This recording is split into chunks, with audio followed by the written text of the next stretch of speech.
What up? What up, everybody? How's it going, everybody? I'm live. Here we go. Sky that guy. Always right there with it. Thank you for being here. I think Procrastination 3 would be a better title. Maybe. I wonder. The logic is that you put drawing in the title, and then anybody who's searching drawing on YouTube would be like, "Wow, look at that." How do I pronounce your name? Basil? Basil? I don't know what we're drawing. I haven't drawn today. I just edited all day, so I figure we're gonna do something. Just because we haven't, right? So I mean, truthfully, my sleep schedule has been dookie recently, so I was gonna be up drawing anyway. So I figured it's been fun streaming and drawing on stream recently, so why not do it again? I got some wine with me. I got some water with me. I got my chimpanzee shirt. We're doing good. Life's good. So, where are you guys all watching from? Because I don't usually stream at this time, so I'm curious if we have some people from the Eastern time zones, or if you guys are just up late like me. I'd be surprised if you're up late like me, because it's a Monday night. Hi, bro. Just took a break amid exams. Later for all your tutorials. Now, that's what I love to hear. Thank you. Hope your exams are going well. What are you studying? Southern California. I guess you guys are a couple hours behind. Like it's, what is it, 3 hours behind? Jersey, that's late. It's 1 a.m. there too. I'm much from Canada and up late. Oh yeah. You don't got school or anything? No, like anything you got to do tomorrow, Sky? I'm calling you Sky. I don't know if that's your official name, but from Ottawa. I used to live in Ottawa.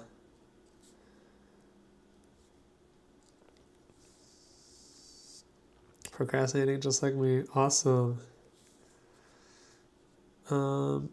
Maybe I give them cool rune signs.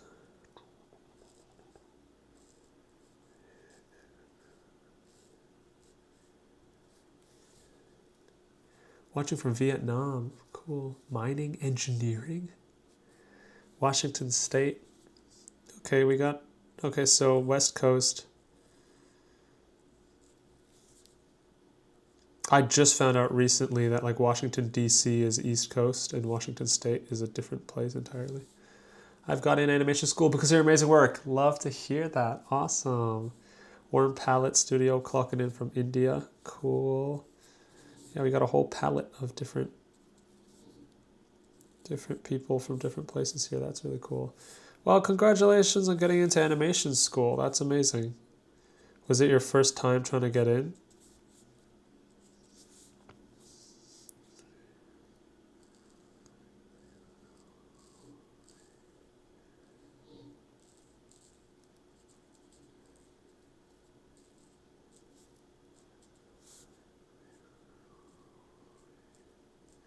Guys, I'm finally making a video on perspective, by the way. It's taken quite a long time, but I decided I have to get it done by the time. What was the intention that got you to draw? Like recently or as a kid? Because as a kid, I just like to draw. I don't know why. I think I was bored. I really started drawing. When I really started taking drawing, like, I think I remember being, as a kid, saying that I wanted, I think in grade 2, I knew, I had like written it down and I was like starting to think about, or I just conceptualized my future that I was either going to be an actor, an author, or an artist. I remember saying that. I remember it because it was all A's. And I'm like, huh. And that was as early as like grade 2. That doesn't mean I was actually good at drawing when I was 8 or 9, but I knew I wanted to be an artist about that time. But then in grade 6, about the time I was 10, My parents moved somewhere and we ended up, for some reason, I don't know if my dad wasn't working or what, but everyone was home and my parents, well, I was homeschooled for a year and I was kind of bored during homeschool. So I ended up just drawing more because it was the time when like I was a 10-year-old, I didn't have an iPad. I had to bargain with my mom to get to use the iPad, so I just got bored. I watched Naruto all the time. Hey Figgy. I watched Naruto all the time and it was like my first inspiration for wanting to really learn how to draw. I remember every time, like, if you're into shonens, that shit is motivating, man. So, yeah, I just, around 10 years old, I started taking drawing seriously. Well, not even seriously. Ooh, watching from Brazil. It was only like when I turned like 15 or 16 that I started taking drawing. The thing is, you can take stuff seriously and still be really bad at learning it. Like, just because you take it seriously doesn't mean you're doing it well. That's where teachers and school is so amazing, so necessary. It's an amazing skill to have. Find it fascinating and very impressive because it's not easy to draw. Yeah, it's not easy to draw. It's surprising how, like, I would have thought it would take a lot less time to get sort of decent with drawing, but it's sort of like the people you see who can just shred on guitars. It takes so much muscle memory and repetition and much more than I think I was if I had known how long I had to draw to get where I wanted to go, like if I wasn't delusional in the beginning and thought I was much better than I was, and it takes a certain level of like unapologetic confidence to post your work all the time and try to do projects. Like I tried to make clothes and I tried to do art shows before I even knew really how to draw well. But I think there's a strength to that because if you did know all the mistakes you made, you probably wouldn't stick with it, right? If I knew all the things I had to learn before trying to learn art, I think I would have just been like, you know what, it's probably easier to not. I always get to this stage with the figure. I always think about the head, but not the whole body as I'm drawing it, because when I'm thinking head first and then the body. So that's tough because you don't create a flow throughout the figure. So let's figure out. I mean, it's not like I have to draw a whole piece here. I'm just practicing. I guess I'm just drawing whatever sort of comes to my mind.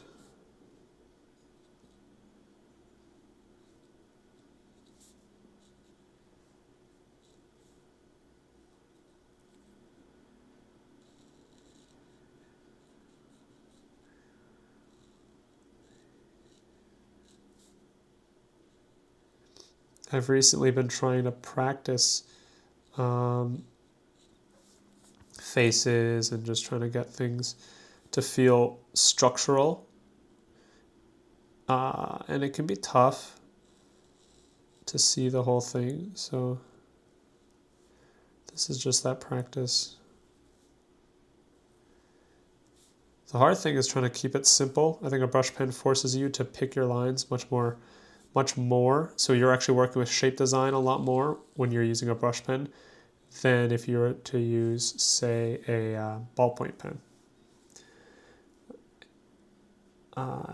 Is line confidence the most important aspect of drawing? I would not say it's the most important. And line confidence isn't the most important aspect because I can switch my hands and probably draw a head better than some people because it's about knowledge, not about line confidence. Well, it's definitely not the most important. Bald Shady says, "I'm here. I didn't sleep for 24 hours. I'll still watch while sleep. I'll sleep while watching you. Let's go. Can't wait to follow your advice and go off on portraits and figures for the next 3 or 4 years. Really appreciate that. Thank you, Biggie. Thank you so much, man. Just stopping to say hi. Keep drawing awesome stuff and inspiring everyone. Will do. You too, man." Andrew says, love what you're doing, bro. Keep grinding. Thanks, man. I will. Thank you. You can draw with both hands. No, I can't draw with both hands, but I'm saying this hand is worse, but I can still probably draw a face with less confident lines because I know where the features go. So let's see here. So it's like, even if my lines are shakier, because I understand more important things than line, you can still sort of make a believable head. So this is just to prove or back up my point that line confidence isn't the most important aspect of drawing. It's an important thing because your communication, it's sort of like if I'm talking and I say, like, so, you know, like if you add a bunch of filler words, your communication isn't that strong. But what's more important than your communication is the substance of your language. Like, what are you actually saying? Even if you say it poorly, it's more about the point of your words, not the structure that you use. So here, I mean, this has less line confidence, but I'm still almost hitting the mark on a side profile because structural knowledge is more important than line confidence.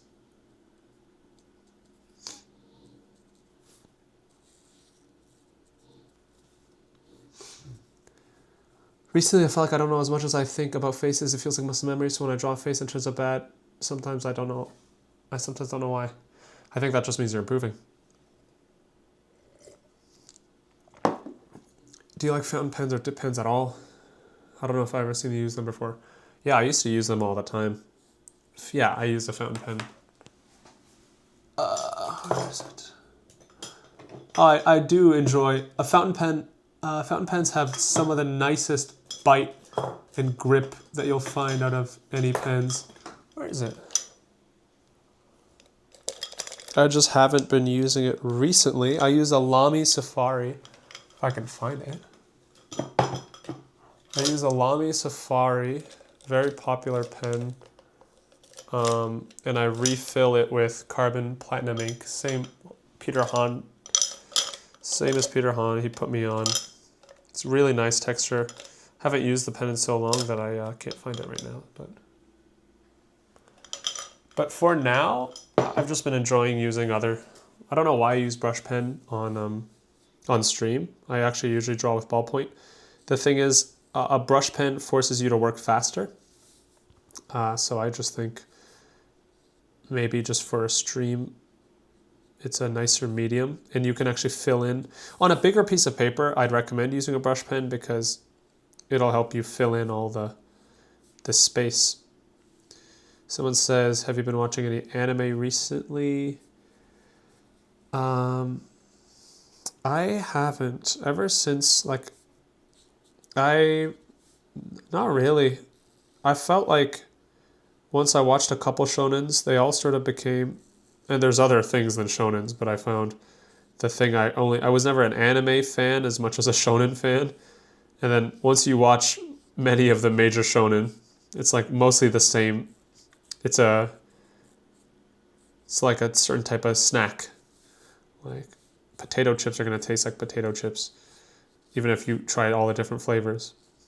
I'm sure there's depth to it, but it's like I watched Dragon Ball, I watched Naruto, I watched My Hero Academia, I watched Fire Force. You watch a lot of those, and like starting One Piece felt boring just because it's Lego. It's the same. Like this person wants to become the best at X, and yeah, I just sort of kind of got bored of the same thing. Now slice of life stuff. I think I loved Mob Psycho. I liked Mob Psycho because it was more slice of life and like parodying some of the tropes in classic shonens.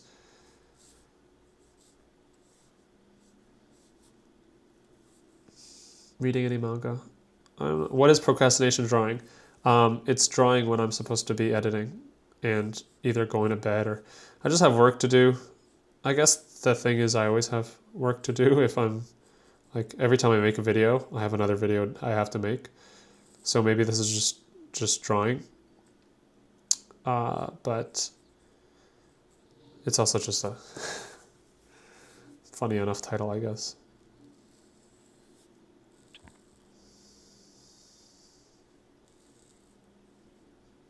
I don't know what else to name this. I'm just sketching. If you guys have questions, I'm happy to draw some desk tour. I'll give you what I can from this view here. Well, let's see here. Here we go. We got OBS. We got the lamp. It's a really not a like, this is my kitchen. It's, ignore all this. I live in a just diabolically messy place, and it's all my fault. Desk here, tablet,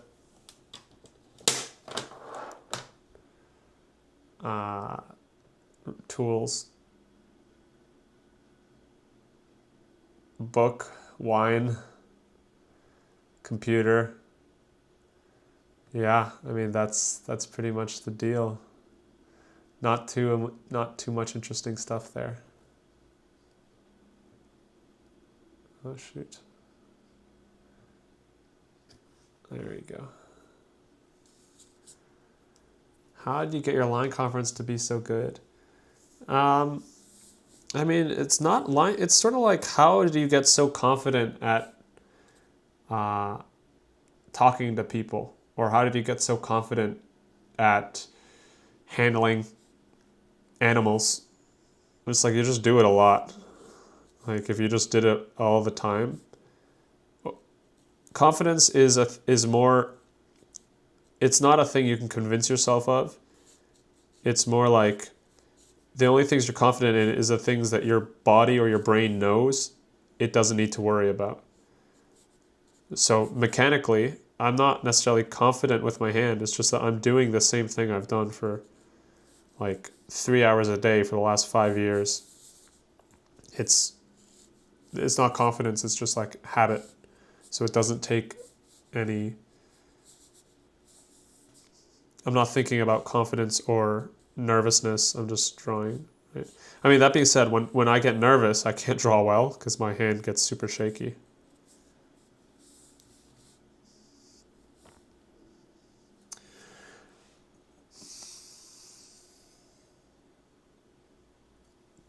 How do you master form intersections? I've seen a few teachers recommend it as great exercise, but they don't go in depth about it. Do you use certain methods, or is it strictly intuition? Well, before you can intersect, you have to be able to understand or comprehend the space visually. So I'd say before you should try intersections, you should try slices, or just thinking about two boxes next to one another and being able to sort of formulate a sense of space for multiple things, right? Because before you will be able to understand how things are colliding with one another, you have to be able to understand how things are spaced across from one another. That's a prerequisite here. So now I'm just drawing objects in a shared space that aren't touching one another. Now, that doesn't mean we can't apply overlap. So maybe here I want these to be relatively close, and this is going to be somewhat overlapped like this, right? But this is what you would want to be comfortable doing before you're necessarily required to worry about intersections, right? So, and you could do more than just boxes. You could do cylinders. This one's sort of a weird cylinder. All right, now I'm just drawing these. Again, they're not intersecting, but they're sharing a space. So imagine these going away. This. You can imagine this box going away. That box is very small, actually.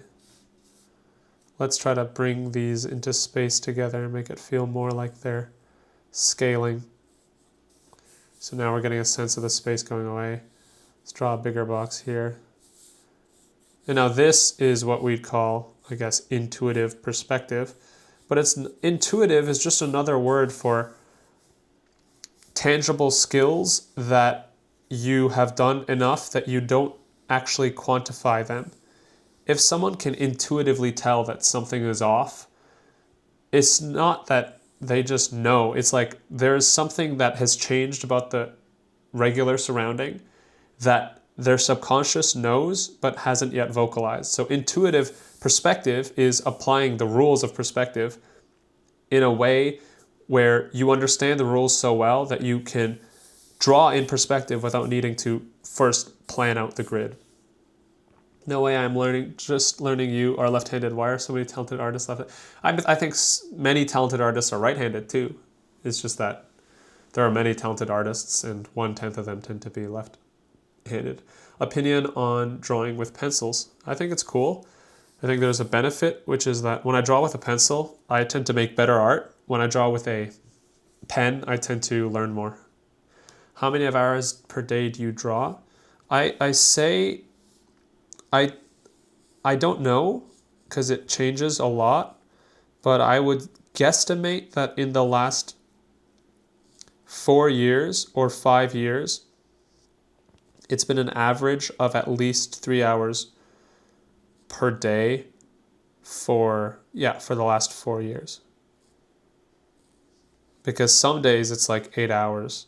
Some days it's like, most days it tends to be at least an hour and a half on any given day, just because there's not much. Like I live at home, I live alone, and my job is to draw. I don't know if I'm not counting drawing for a video either. I'm just like anything in the videos that you've seen aside from like pure drawing where I'm recording my art, like drawing for demo purposes, like making drawings that are gonna be edited. Those I don't count. But yeah, I'd say maybe 3 hours a day. That's a lot more than I thought. Oh, I've drawn, if you're talking about, if Sky the Guy, if you're talking about, that's a lot more than I thought. Yeah, I've drawn for yeah, I've definitely put in a lot of hours into it. Now, I believe that, I don't know, I do think that I learned so poorly. I didn't actually learn art the right way. So I think anybody who did learn art the right way, like using platforms that are designed to train and had the discipline to treat it like a sport or like something that they're truly dedicated towards, could learn as much as I have in like 3 to 5 years instead of 7 to 10 years. For sure. Because the breadth of my knowledge is actually quite shallow. So I think I took the hard way there, where I decided to like not get teachers for like the first 5 years because I thought I was just talented. Which is like, well, even if you are talented, let's say I wasn't egotistical. Let's say I was talented. If you are talented, why would you not want the help to become even better? It was more like I wanted pride in the fact that, yeah, I just know all this. But I didn't know shit because art is not a talent. It's like no one's just talented enough to understand lighting and perspective. There's a theory and a system behind it. Even people who seem talented and pick it up is because they're intuiting the system behind it. And I don't know. Either way, I think even if you are a genius, it's like if you're a genius, then learn everything you can because it'll make you more genius. Anyway, yeah, in form intersections, I got lost. Form intersections, you come up with a form. You just think first independently. You think about two forms. Doing what they do. Just doing what they do. Just being forms. Right? And then I'm drawing out two forms. I'm not really worried about what they are interacting like right now. Just draw out two forms. And then there is a level of arbitrariness, which is now you decide which one's wider, which one's closer, which one's bigger. Pick what looks right. Right. What I'm seeing is that it feels like this intersects sort of like this, and then it cuts in sort of like this.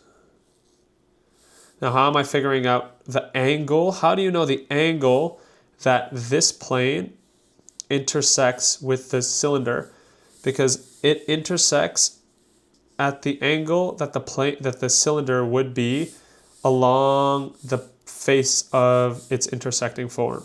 So here I'm thinking about a cylinder like this. A cylinder that is flush with the square is the silhouette it would make. Here too, the silhouette that carves out this cut is a cylinder that is flush with the front plane, the top plane. So if you can draw two cylinders that match the orientation of your box, that's how you can figure out the angle of the cut. Let's make that a bit more simple. If you have a box like this, and you have a cylinder going through the box like this, it will create a ellipse that is like this, sort of like an ellipse that's flush with the box here, an ellipse that's flush with the box here, in the direction of that plane of the box. And that is the curve that you're going to see on the cylinder in both directions. So at the top plane of the cylinder, the curve will be something like this, if it's intersecting. Right? Curved along the ellipse. The ellipse is the same orientation as the plane. And then on this side, the ellipse is the same orientation as the turned plane. This way. How do you handle failure? Well, the logic is that learning is literally an adjustment of behavior because you realize there's a better course of action. So baked into the process of learning is making a mistake, recognizing it, then fixing it. So then it's like, if you want to get better, you have to accept that mistakes are not just part of it, they are it. So whenever you notice a mistake or have a mistake, that's just one step closer to being better. Because you could just consider an expert, someone who's made every single mistake. And I realize this from teaching. In order for me to be a good teacher, I have to make every stupid decision and mistake possible so that when someone else does it, I can go, I see why you would do that. Do this instead. So nowadays, I sort of like to collect mistakes and have a bunch of them so that I know exactly what someone's struggling with. I think that's part of what makes a good teacher, is someone who understands all the mistakes. That's a reason why geniuses don't tend to be good teachers. Whenever you look at teachers in high accomplishing fields, for Kim Jong-gi, for example, wasn't actually a very strong teacher. He says so himself, but it's like he didn't teach perspective very well, or he didn't teach, him just talking is very educational because he's such a genius, but it's like he couldn't conceptualize basic ideas for people because he didn't know how to make those mistakes himself. Do you make a lot of observations when you're not drawing? Do you try to remember things and draw them later without taking a picture? Not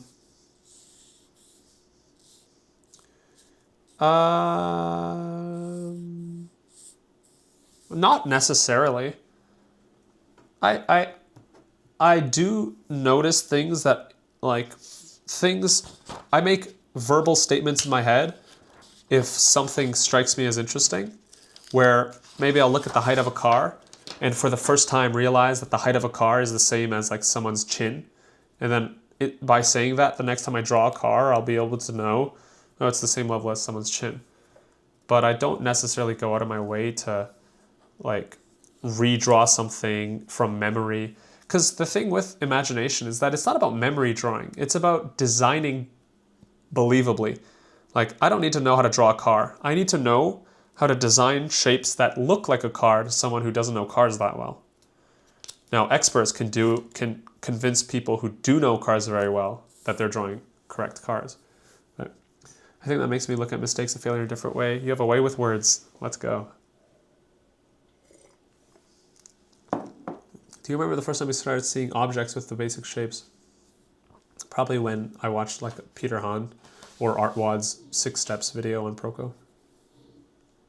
Hola, papi. Hola, WDWDW. Scaling. What is that? Scaling, for sure. Scaling. Let me see if there's a follow-up question to that, because the word scaling is a word, but I learned about Author from you and signed up for the perspective course. I'm really excited for it. Also for your videos. Author is awesome. Author is I low-key think he's a genius. The way he talks about stuff, I'm like, why are you thinking about these things? Why are you considering these? He, like, the other day, he picked up a napkin and was like, look at the intersections. Look at the, he called it orthographics. I'm like, what? Dude.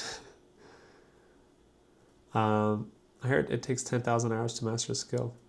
I think so. I appreciate you dropping your book, bro. Bro, thank you. It took a minute. What should I draw? I guess I always end up, okay. Let's see.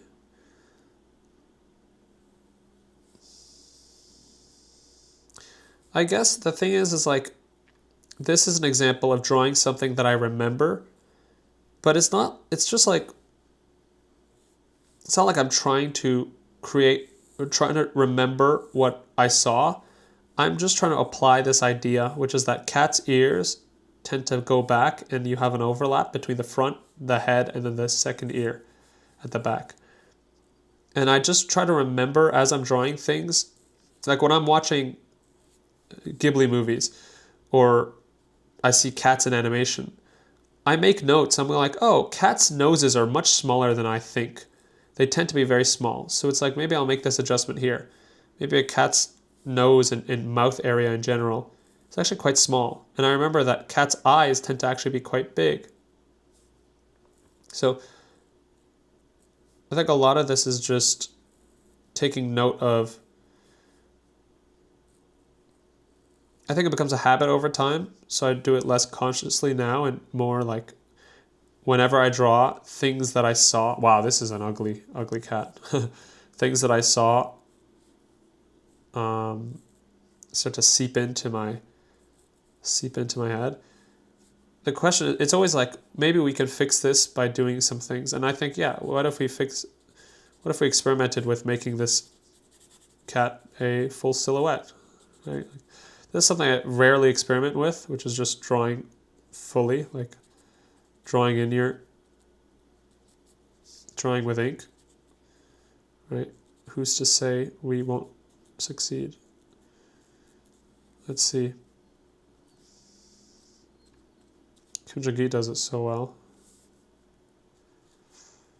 It's all an experiment. This makes you think more about shadows and like silhouettes. So the silhouette of a cat, and this is why I'm squinting my eyes now. I know that cats actually they sit with their paws super close, like, and then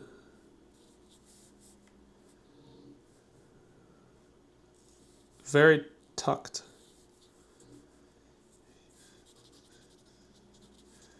I mean, I don't know what I'm drawing, I can't lie.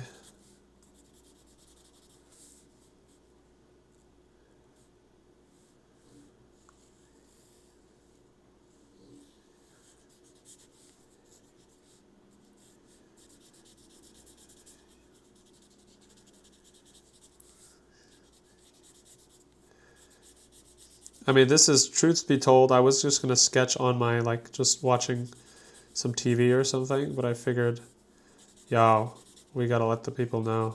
We got to sketch with you guys. So if you're drawing right now, well, I hope you're drawing right now if you have the chance. But this is what drawings, I mean, I end up drawing like full scenes on stream, but it's just experimenting a lot of the time. It's just like, I'm going to try to download, like I saw a cat today. Maybe I'll try to just practice the shape of a cat. It's not like you always have to practice the same way. Practicing silhouette goes a long way in your brain's ability to simplify. And I'm just trying to get cat-like shapes. I know that cats tend to have a very triangular shape when it comes to their lower body. Like, I know that there's something regarding this type of way of doing it. Now I just got to figure out, that feels right. So it feels more like, you notice this neck shape being a smooth line instead of a weighted line. So next time I'm going to try to draw a cat, I'm going to make sure that I remember that shape design where maybe it's a smooth line from the paw to the head, like this. Bumpy back here, right? And then the tail maybe comes around like this. Maybe the tail's puffy, who knows? But you see, like, just now I learned something about shape designing a cat. And here we can separate the chest from the hand. But it's like, this is sort of how I go about consolidating the information I looked at today. It's not like I'm necessarily studying. And then now I'm going to combine my mistakes from this experiment into something like this, where I'm going to draw the cat. But now I'm going to be more deliberate as to where the coat of color is. And I'm just going to decide it's the top plane here, like this. Like this. And maybe I leave a gap between the coat and the top so that it shows that there's sort of light beaming down on this cat. And maybe I can do the same thing with the rib cages just to indicate some sort of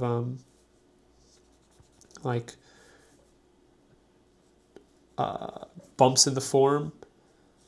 And now we can also use it as a tool to display the shadows in the negative shapes. Right, so here, pause, negative shape, negative shape. All right, and I think this is, from these two drawings, definitely an improvement.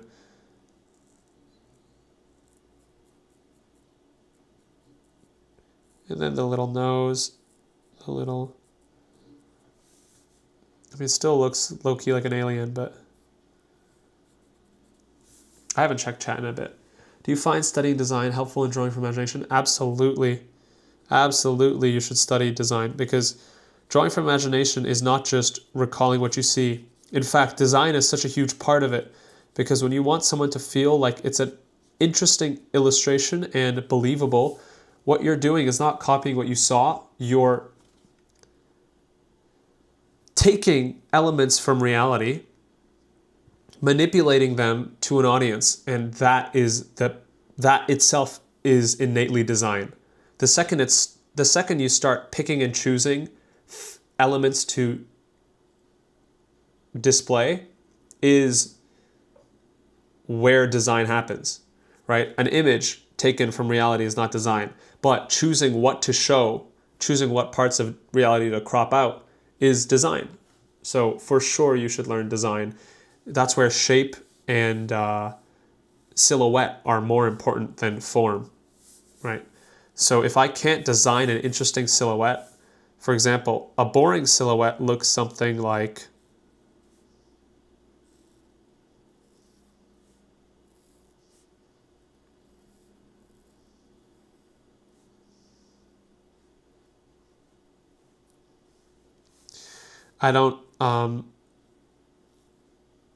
let's see here. This is quite a boring silhouette so far, because look at so symmetry from this side to that. The length of this line and this curve and this curve and this curve are all very similar. Look how many similar curves we have. Look at the distance between these two is symmetrical. Look at the gaps between the feet, very symmetrical. So interesting design is a matter of trying to change, right? Like if I have a gap here of this length, Maybe I don't try to make things symmetrical everywhere. Maybe I choose not to. You think of big, medium, and small, right? Like, and I'm absolutely novice at this, but even thinking about this idea slightly helps to avoid the instinctual boring stuff. By default, we tend to go with the most boring option because it's easiest to find. So in this case, I'm thinking about offsetting these angles and trying not to get them to be the same length. Here, I made that mistake. Look how this is 1 unit by 1 unit. It's just about avoiding symmetry. Why I can draw a few things from imagination but can't draw everything else? Probably because you don't see the other stuff often. Are you drawing from the elbow or your shoulder or maybe your wrist? I mean, I'm drawing from whatever I need to. Okay, I kind of want to do an illustration. So I'm going to do that. I feel a little warmed up. Love your book, so helpful. Thank you, Rennie. He's drawing from the soul. 88 viewers at 1 in the morning. Y'all are crazy. Y'all's is crazy. Okay. Any questions or ideas for what to draw? Not saying I'll do them, but I'm curious. I'm very curious.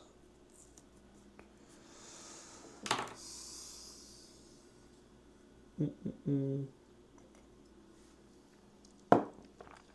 should make this scene like a cat protecting a bench from everyone else in a park, like with lots of trees and grass foliage. So the thing about, I didn't see that early enough. Maybe you should practice some foliage. Maybe. Do you have any same face character that you like to draw, or do you always let the line? I don't have any OCs, surprisingly. I mean, I have a monkey and a frog character in a little comic that I like to do, but oh, thank you. I think let me see.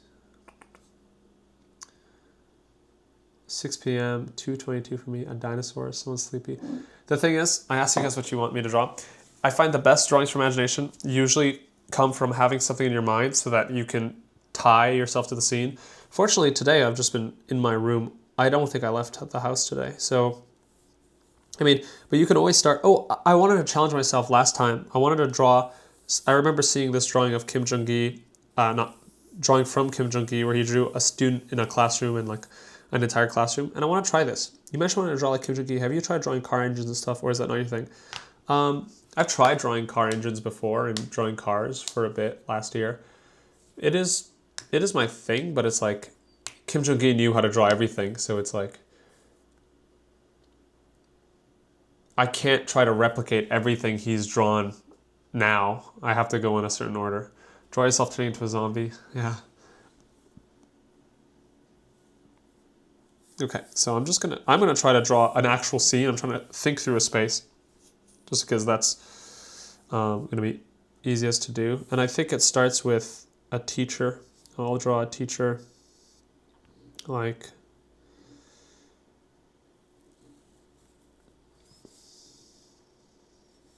this is the arm up.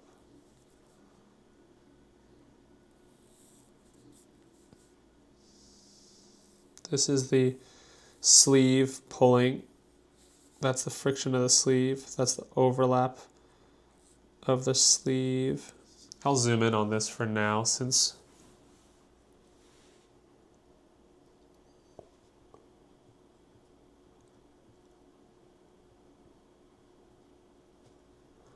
okay, you guys can't see that too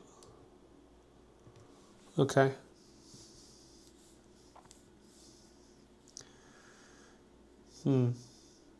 So this sleeve is coming out like this.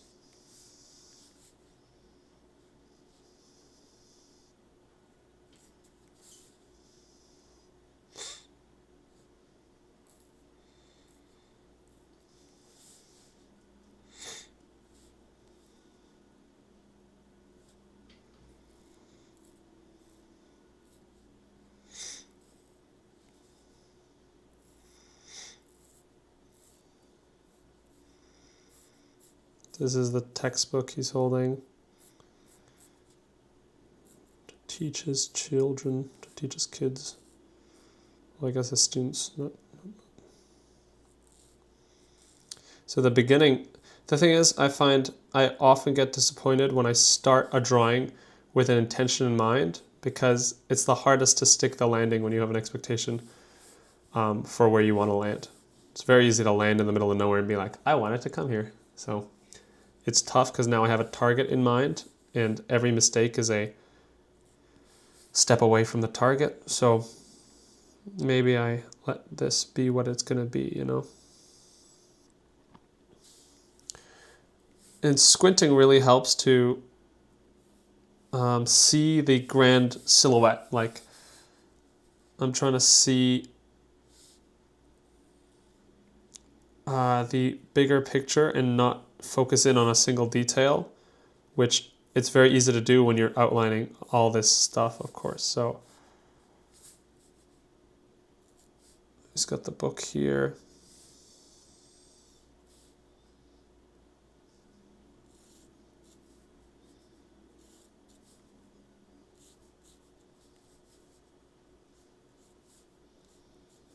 Belt down the middle. So with this belt line, we've established where the center of this character is. Right. We've established that the center of the character is down this middle. We've established a couple other things. First is where his arm is going to be, and I'm going to have to overlap this quite heavily. Right. And show that this is the shoulder and the tricep involved here. So far, not terrible. He's standing up quite high, and maybe he's looking at the class and giving notes on a board. All right, so maybe he's looking out here. Maybe he's trying to see if they're listening. Maybe his mouth is open. He's maybe a three-quarter angle. So, and from above, we're above the horizon line because we're seeing his torso tilt up. And with this, generally, I try to be as sparing with my lines as possible until I can see the whole thing. I don't know if you guys have ever played Wordle, but the strategy with Wordle is to not invest in a word until you're sure it is. Even if you think it's going to be a certain word, don't jump it too early. And that's sort of here. It's like, don't jump the lines too early. The second you connect or put a line in the place it's not supposed to be, it ruins the whole thing. So I tend to dot around. I tend to sprinkle in lines here and there, trying to see the whole picture. So it's sort of like, let's say you have a silhouette of a person like this. If this is in your mind, don't draw it like this, and then this, and then this. Because what happens if you do this? Well, then you're cooked. It's too long. What you should do instead is draw it like this. Sprinkle it in. Do this, and then go, okay, from here, I would probably have the hand here. Oh yeah, this is where the armpit would be. And then this would go like this. Yeah, that feels right. And then this, no, that's too short, or that's too long. Yeah, that's too short, this. So when you sprinkle things in, this is the safer strategy to navigate your, well, you probably didn't see that. Maybe it's on screen. Yeah, you didn't see that. Are you guys seeing this? Yeah, you're seeing that. Don't draw it like, oh man. Don't draw it like this. Draw it like that.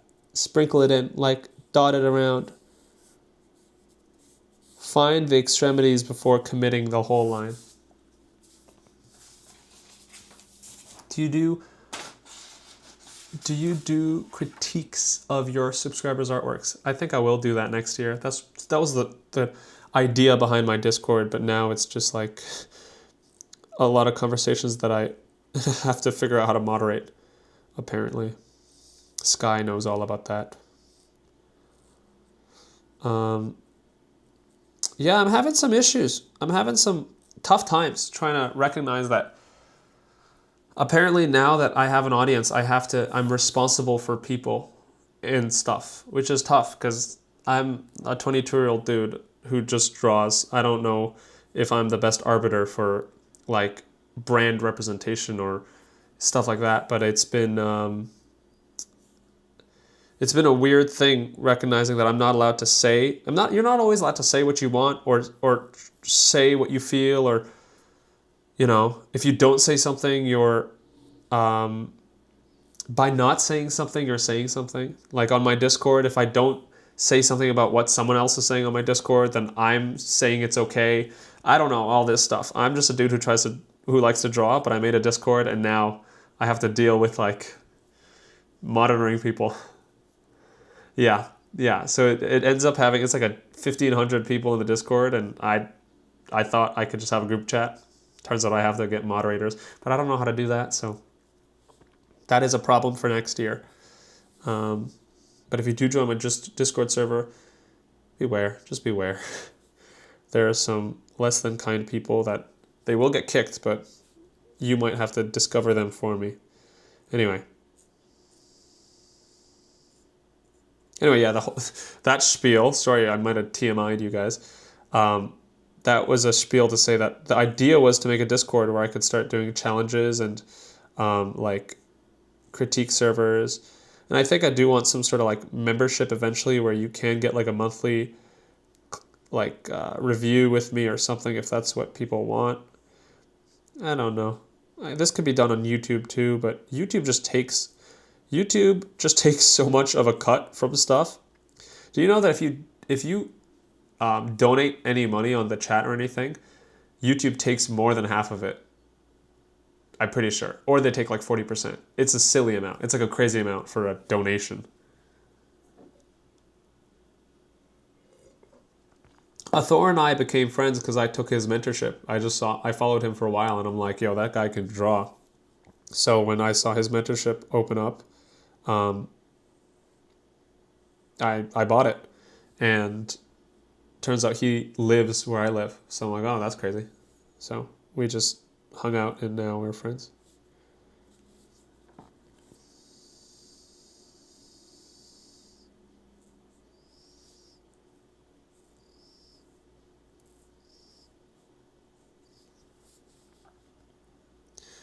This is one of those subs that doesn't get paid enough.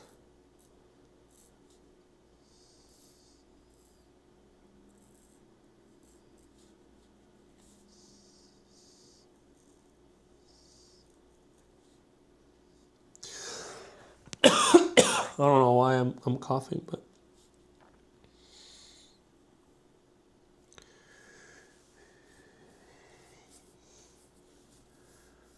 so the idea here. Ever thought of Twitch in terms of live streaming? I have thought of it for sure. I'll do many of these things in the future. My hope is that I don't know. This year's been crazy, so we'll find out what happens. Let's see. One of my favorite YouTubers, Sweatswell, mentioned you in his videos is about teachers. Yo, I know who you're talking about, I think. Is it, I just commented on his channel if that's who you're talking about. It's like 6 artists you should know about. It's D. Lee, right? Are you talking about D. Lee? I think so. Wow, predestined relationship. Y'all are gonna be like Kim Jong-un. Yeah, no, seriously. It's what a blessing that someone who is so talented just happens to be like a metro ride away from me.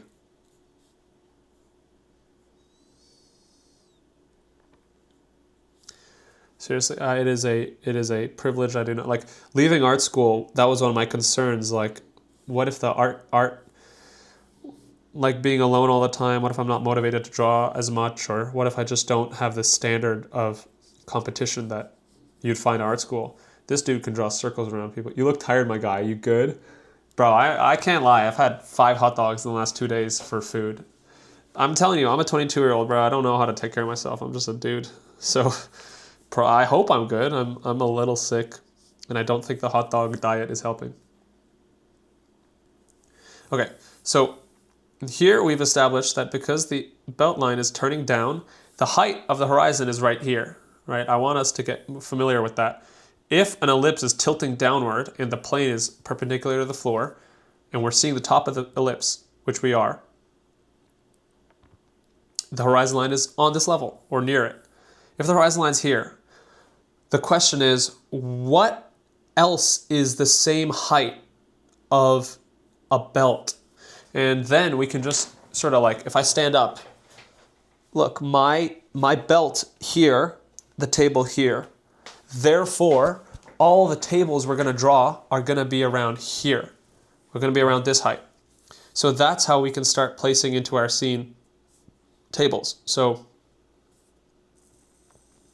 I know that I need to show a healthy amount of the top of the table plane. So maybe I shall. Maybe I shall. Now, I don't know why I started with this line. Maybe it's going to be like this.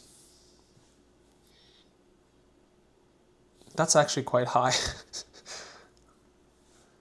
Has the thrower been drawing longer than, or just a more technical approach than advanced him more? He's just a workhorse, man. He drew so much and studied so much. He just did I think he's drawn less than I have in terms of overall drawing time or years drawing. He started drawing like 3 or 5 years ago. Although I don't know. It's always hard to gauge how much people drew, so I don't really know, but let's do, so if someone's sitting there, I think I drew this table too high, low key, so I'm going to try to lower it. Something like this. Say we have that table here. Let's try to draw another table.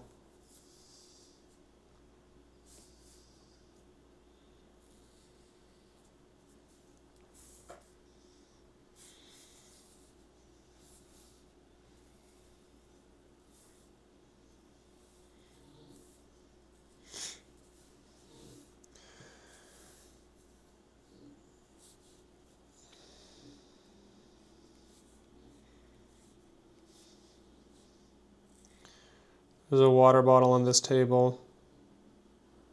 One of those hydro flasks or something.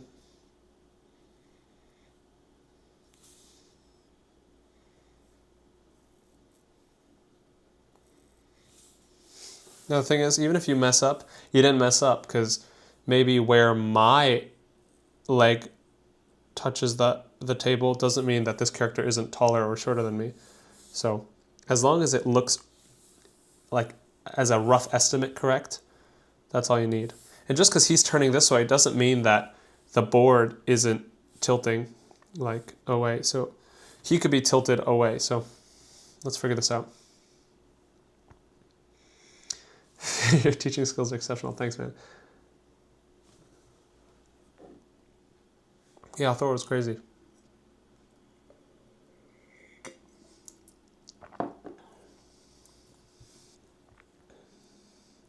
How do I stop being a perfectionist in art?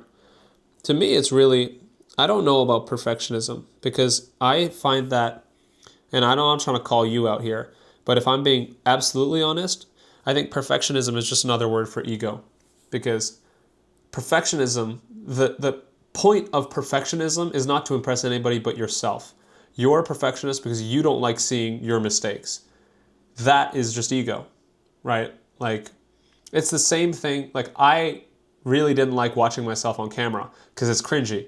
But that's my ego. That's me being like, I don't want to see myself in this light. The reason it's ego and not learning or something is because everyone else sees it. Whenever I draw, everyone better than me sees my mistakes. Whenever I record, everyone's like, right now I'm live. If I watch this back, I'd probably be like, why are you talking like that? You probably need a, like, you're probably talking weird, your cadence is weird.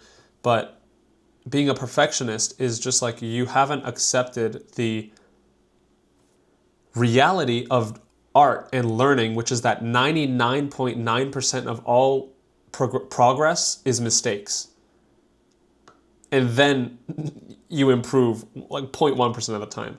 So perfectionism, I think, is just like a non-commitment to the art. I'm not trying to be dogmatic or shit on you or anything. That's just, I do believe that underlying. Imagine a basketball player who's too much of a perfectionist to try a free throw. Would you say they take basketball seriously? That's sort of how I imagine it. I think we give art such a subjective cushion where we go, art is whatever you want it to be, so you express yourself. But when we're talking about drawing from imagination, this is not whatever I want it to be. There is a correct method here. There is perspective, and you can break it or you can adhere to it. In this case, there's nothing you can really do to get around it. In this case, like this table is tilting up. All I can do to fix it is tilt up the other side to change where it actually initially originated. Anyway, that's a tangent. I didn't mean to call you out if I did. I'm new here. How do I never stop drawing? Just never stop drawing. Just keep drawing.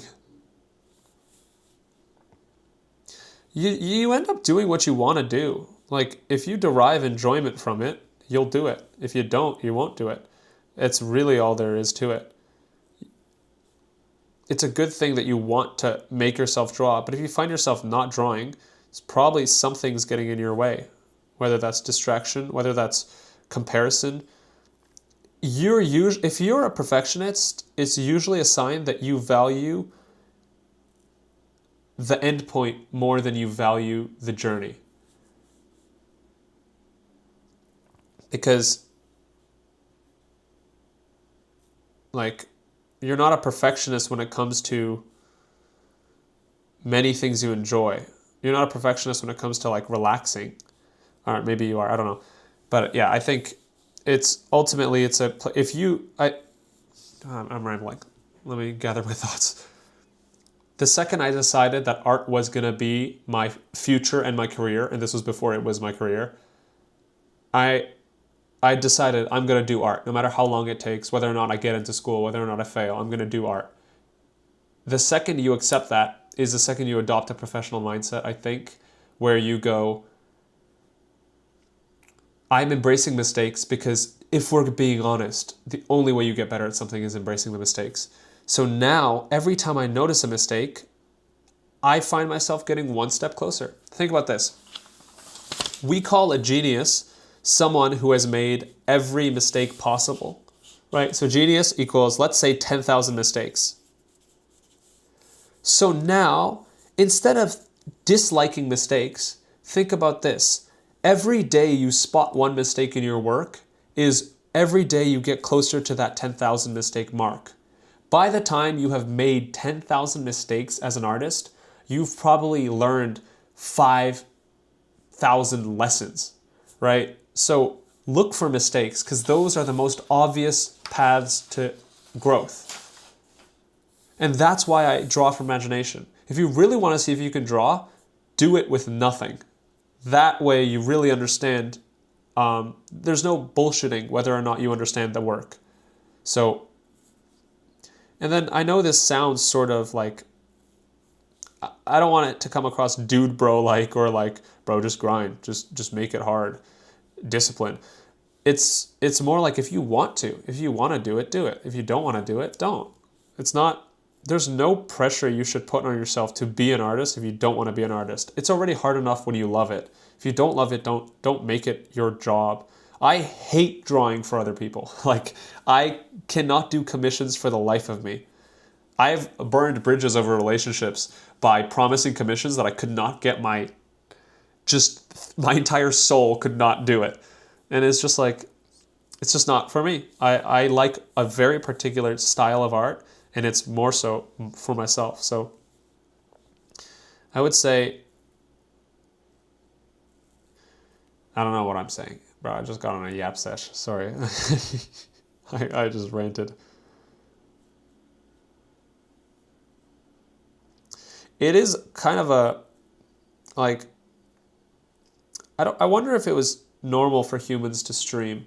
Because if you think about it, I'm talking into I'm in my room alone at 2 a.m. just speaking. And I'm pretty sure normal conversation is supposed to have someone interject or tell you what they think. So I apologize if I'm going off the deep end a little bit here.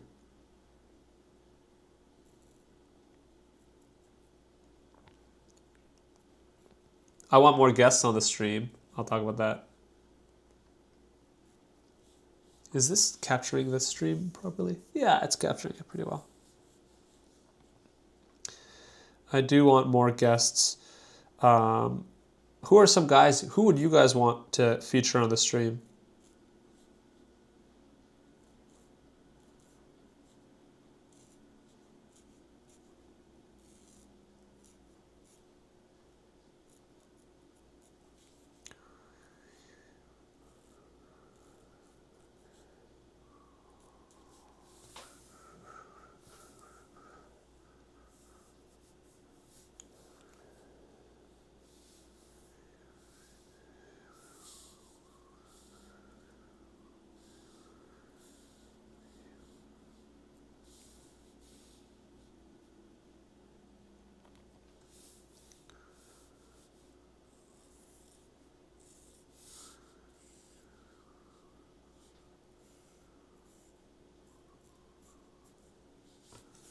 Let me zoom out this bit.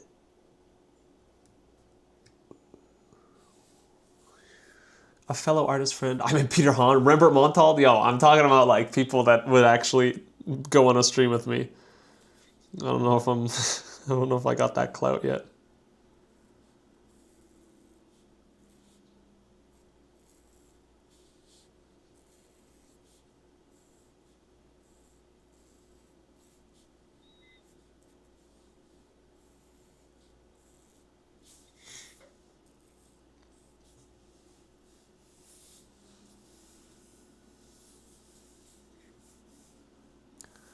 Now this is just wrong in perspective, so I'm just gonna correct that like this, correct this like that. There we go. Now it's wonky, but as things get closer to the camera, you get to be wonky. You get to do some wonky stuff.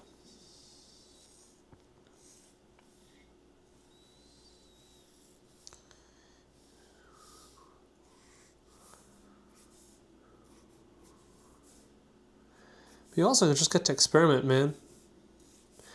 I think there's an issue with trying to get things right so much that you don't make the mistakes you're supposed to make. Who cares if it's the right way to do it? Try it. Find out for yourself whether or not it is or not. That's the way you're going to make the progress you're looking for. If you get obsessed over finding the right way, you're not actually going to do all the learning, which is doing all the wrong things first.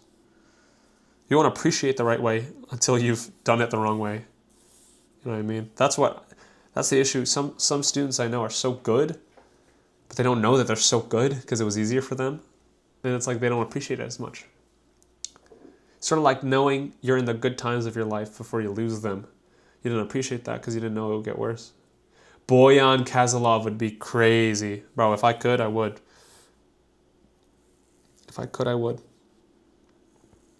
I mean, yo, maybe I'll message him and ask if he wants to hop on a stream. Because he was chill. I talked to him for like 5 minutes, but that guy was chill. That guy was definitely chill.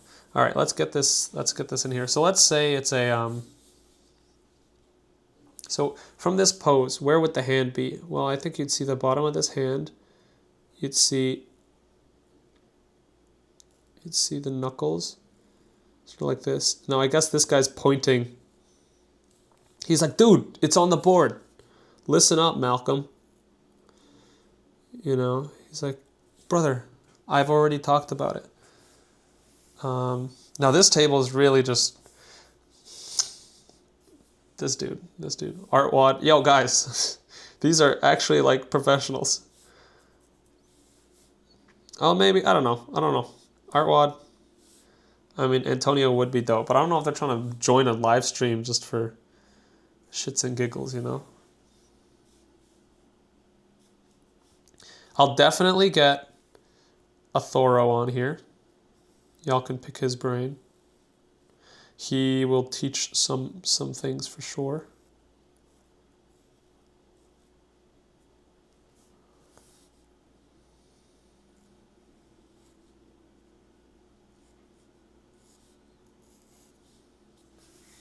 All right, sitting at his desk. Let's add another desk back back here in the... Well, this teacher is standing very close to the desk. Okay, that means he's sort of walking up to the classroom. Be like, guys, up there.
Who said to draw a girl with big glasses and suspenders? Here we go.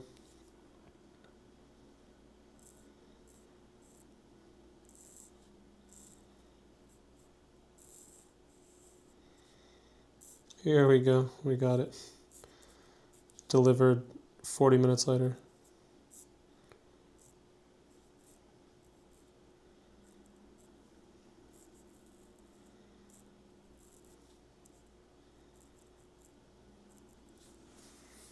Let's add this hair a bit more voluminous. Goblish. Oh, I've never actually talked to Goblish. Hi, James. Hello, Tyrion. I'm pretty sure I'm advantageous, so I can't visualize anything in my mind. How do you suggest I start drawing from imagination without reference? Interesting. I don't know. I know there's a video on it. I'd watched the video on Proco about that. But I don't know if I can help with that because I don't, as someone who visualizes, I don't know. I know there was a time when I was not, I mean, the way to do it is like, you don't need to visualize if you can recognize patterns. For example, and now tell me if I'm like sort of like privilege splaining having a visualization, because maybe this is still visualizing. But let's say you have this pattern, right? Can you look at this pattern and then copy this pattern by looking at it? For sure, it's right there. Can you hide this and draw it again? Right? Okay. Maybe you can't the first time, but over time you do it 100 times, you'll be able to copy it. Now, if I just drew one line, could you draw the next line like this? And now my question is this visualizing, or is this a level of visualizing that I have that people that have aphantasia don't? I don't, as someone who, I don't know, like I don't have it. So I don't know if this is the leap that is too much. But my logic is, this is all you're doing with perspective. So it's not like for sure, sometimes I'm visualizing. So I visualized this character in like a silhouette that I've seen before. But when you're talking about intuitive perspective, all that's happening is I draw a line like this. I draw a plane like this. And I know that now,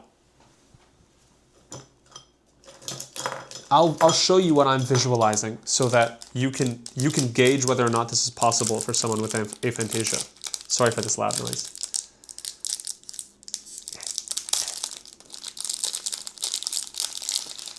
What I'm visualizing is this, and maybe this, and then I can visualize that. This line, these lines. And it's not like I visualize them, it's like I know the pattern because I've done it so many times. Sort of like I don't have to remember what comes after D because I know the alphabets. Like,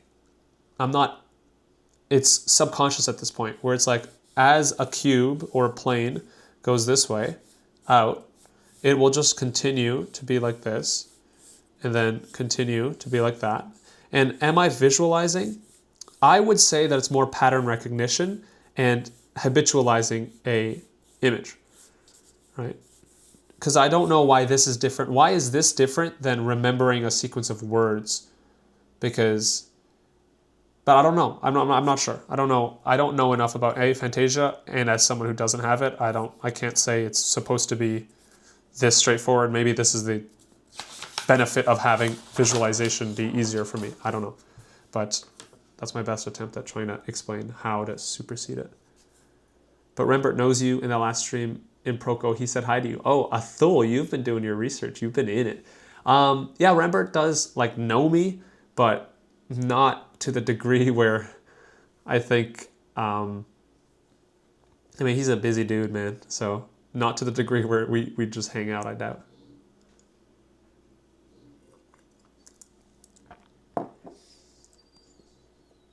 Peter Han would go on a stream with you. He like stream and teaching. Shoot, maybe, but Peter Han was chill too. Peter Han was awesome. Oh, Athoro for sure. He is a private dude, but we're friends. 7 a.m. here. Damn, you woke up quick. Okay, let's see.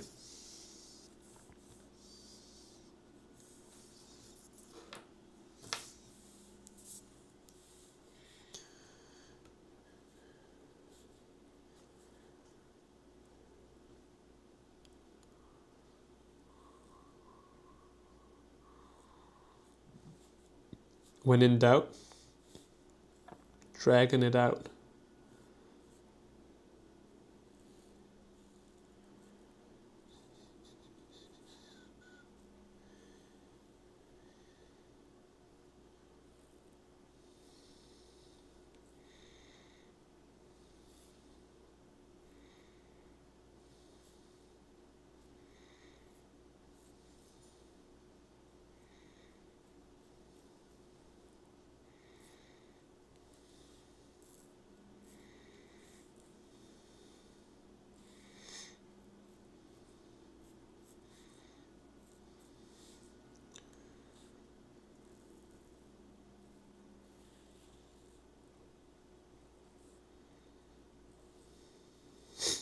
I guess I just draw dragons wherever I can now.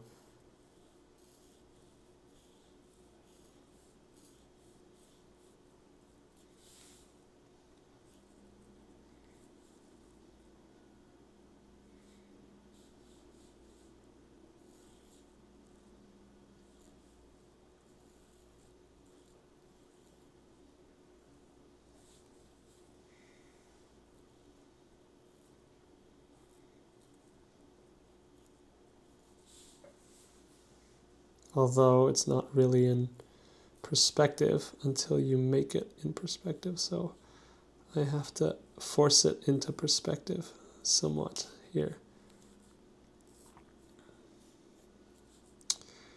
That wasn't the neatest execution of that for sure.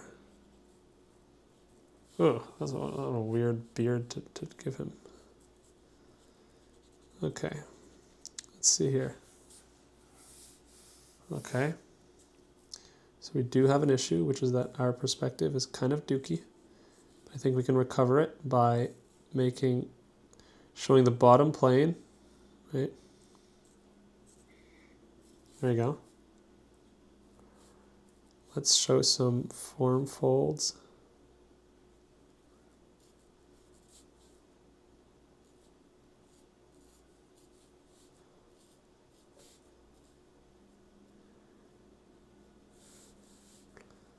Okay, that's a dragon.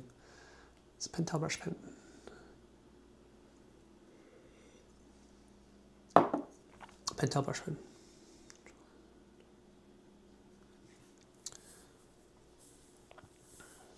They were like,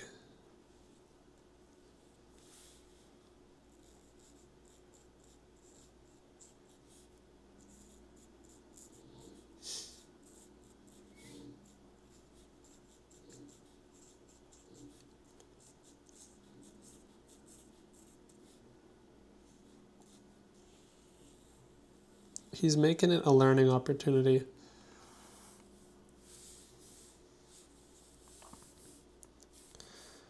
And now let's draw this dude's pants finally. Put him in some space for the first time ever. And what we might do is something along these lines, which is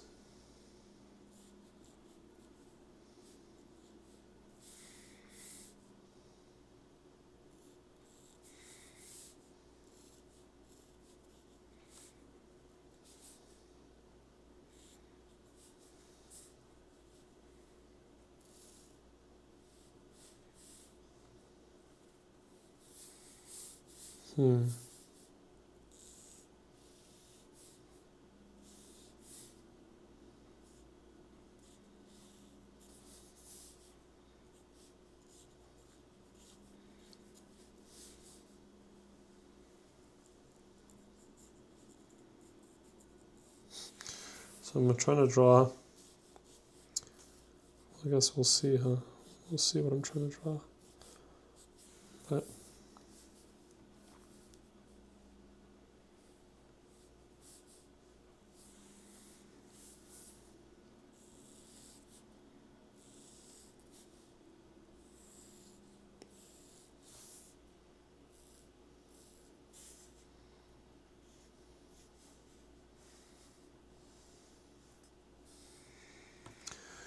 is it Cat in the Hat? I hope this jacket doesn't look like Cat in the Hat, but if it does, you know, I can't be upset.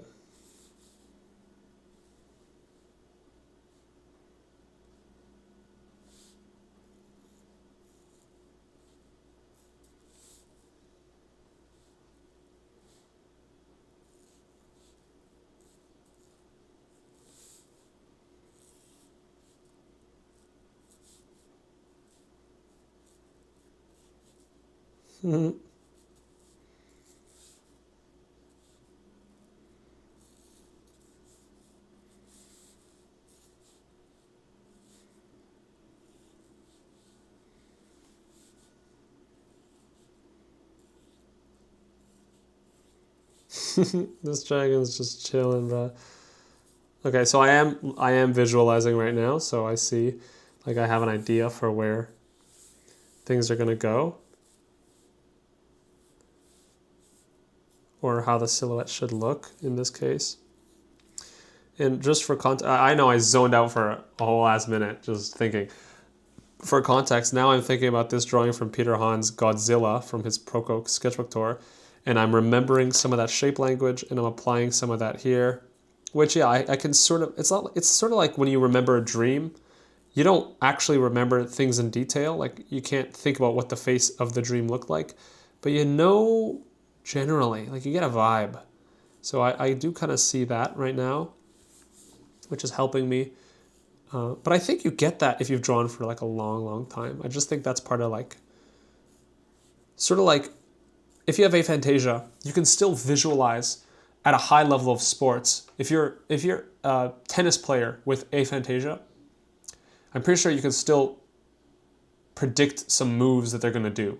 That's what I think of visualization. So I'm predicting the patterns that I recognize on paper.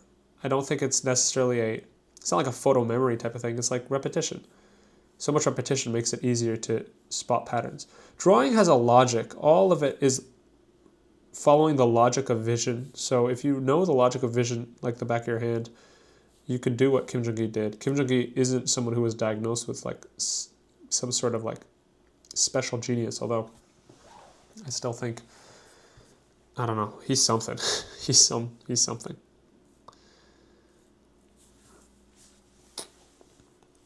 This dragon's more chill. He's like, yo guys, what up? Sorry to crash the party. My boy Roderick owes me some money, so I just came to collect. He's like, Let's add his mouth like that. Just gotta trust the vibe, lol. What class would this be? How to Train Your Dragon. Boom. That was right there for the taking. No, what's happening is that you'll see in one sec here, but I think that But I just got to add the floor before I can do that. So the floor would be here.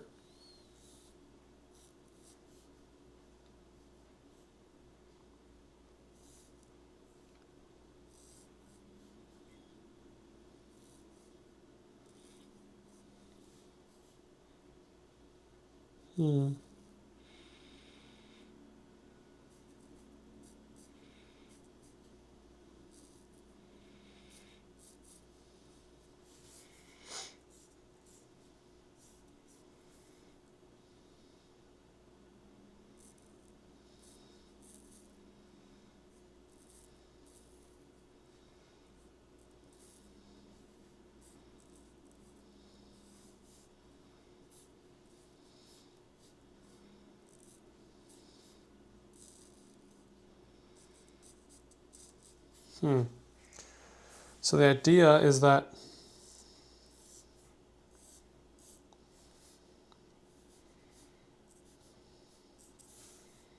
this dude's legs are way too big. He's sort of scaled weird, but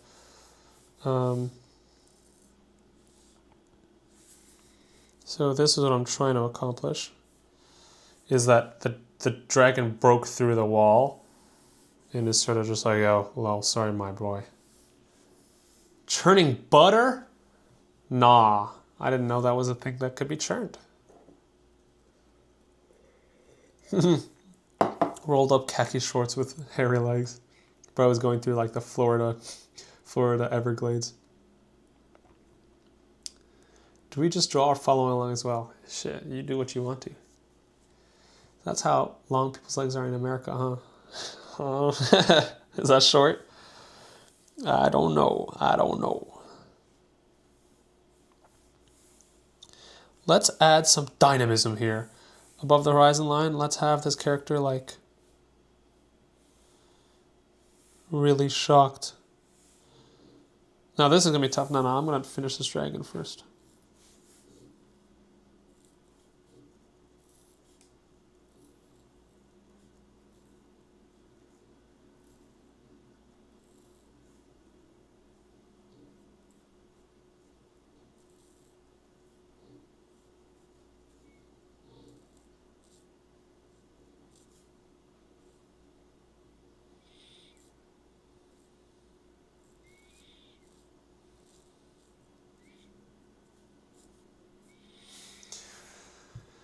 This dragon's just hanging out. Like, oh man, oh Holmes, that's good.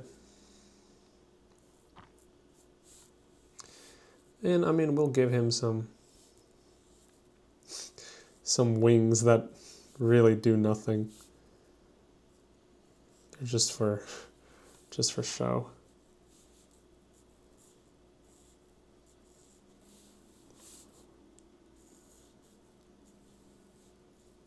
That's his deltoid coming by.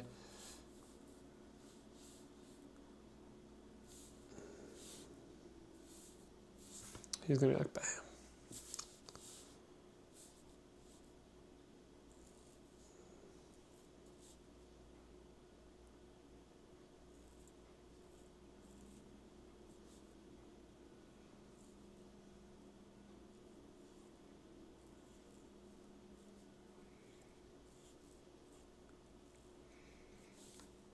He's gonna be like, he's gonna be sort of bargaining with this dude, like, yeah, man, come on, cut me some slack. Like, yeah, man, what up? Kendrick Jr. Do you visualize the whole thing at once or by stroke? You sort of discover, because every line you make, sort of like, if you guys play chess, it's like, when the board is brand new, you have so many options. Everything is free. So there's no way you can calculate the end of the game.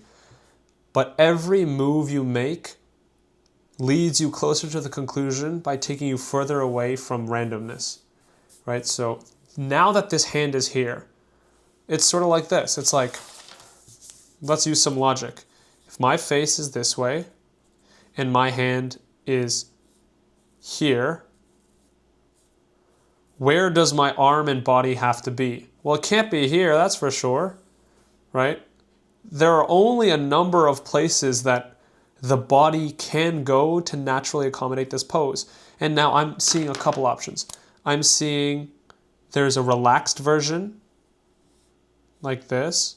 And this is the visualization, but this is also from the visualization only comes from hours and hours and like years of reference, of ingraining reference to the point where you understand all the mechanics. It's sort of like you don't memorize a song the first time you listen to it. It comes from hundreds of listens, right? So that's one option. But there's also the option of arm further back, arm straight out, and then maybe neck this way, like this. Now, who knows if this is the right option, but that's another place that the body could feasibly be, right? So there's a number of things, but this is what I'm talking about. There's a number of options at any point, but the more details you put down, the less options there are across the board. So now that I have these characters, there's only so many options for where the other characters could be. So maybe I could do behind this character, or this character sitting, let's add their feet. Let's say they're sitting like this. They're just hanging out at their desk.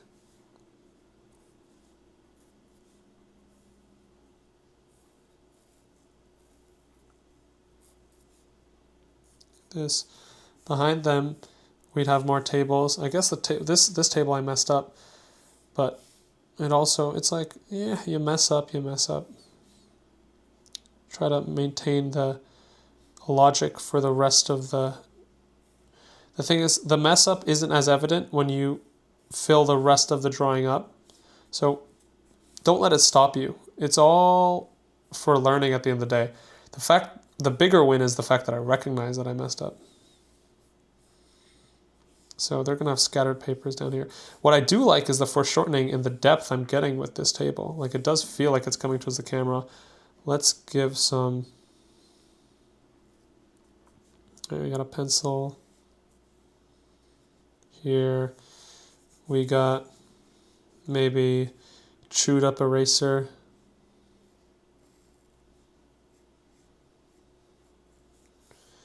We got the clipboard or like a notepad sprawled out here.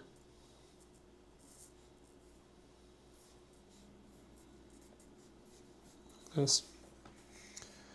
Whatever, right? Like it's...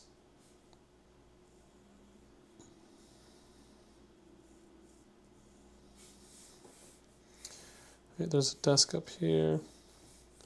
Now, if we wanted to, we could add, just for the sake of it, like... Because it doesn't matter, we can draw... It's not a precious drawing, right? We could add another water bottle. Maybe this one's more like the Gatorade bottles with their cool caps and their little nozzle at the top and their little G logo with the lightning bolt through it. Right. Remember, when we add highlighter, that's when all the little nuts and bolts shine. Right now, we're just trying to get depth, right? But the reason I left this here is because I think I'm going to include a bunch of... The reason the dragon's like, oh, come on, man, take it easy, is because my brother created a lot of rubble.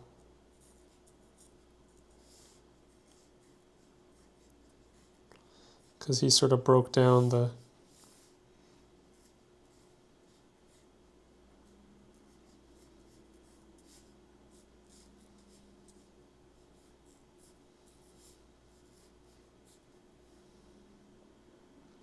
He broke the wall trying to get through. He's a dragon. The world's not designed for him. What do you expect? What do you want me to do about it? He says.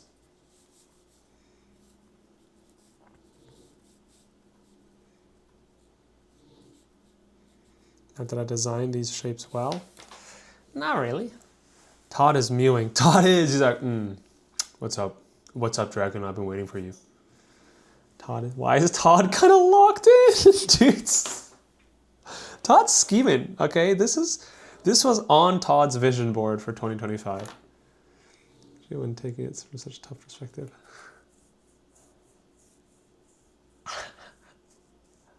Yeah, dude, Todd's. No, this pen don't smear. I think it's water based, so it's just like right away, boom, ready. Now, how can we emphasize the perspective of this dragon? Well, I think we could really push the like underside of it, have overlapping forms, have things that follow its contour so that we can indicate a little bit more information. You see, by following this out, giving it some information. Same thing with the scales. If I follow the scales out and start making them a bit more sparse and more dense, you see, the real thing is making them dense on the edges of the character. Lots of these overlaps. That's where you really get a sense of depth here. And as we bring them out and make them less dense as the character moves up, bring them back around here, bringing that sense of rounding again, right? So here we have a lot of overlap with the character's neck. Let's not get lost in it, but still emphasize it, right? Just a little bit. I don't want to render too much in any one spot. Now here I want to notice that I want to separate sort of a jugular here. So I just want to make sure that the audience knows that this is a neck separate from the body. But yeah, we got to get the hand in. Look at the thickness of this overall here. This is why I like the brush pen, because the brush pen is very good at varying the thickness and giving you exactly the tool you need at any point of the drawing. Something I got to get better at is my arrangement of lines, where I'm bunching lines up, where I'm choosing to let things breathe. When you have lines everywhere, it can get very ugly very quickly. So be aware of that if you're trying these. Here, what is the shape I'm going for? Well, you want an arm similarly shaped like this. We want a silhouette that's appealing. So maybe I'm including the brachialis muscle or the like bump on the forearm. Maybe I'm showing the spikes on the bottom of this character's arm. And then I'm showing the tendon of the wrist. And then I'm showing that the bicep goes in and slots under the shoulder, right? There, we got a dude with a shoulder. How would the scales overlap near his armpit? I'm not going to add that. I want it to feel like this is a white underbelly and this might be a green top coat, right? So maybe the character only has shielding or scales on his back.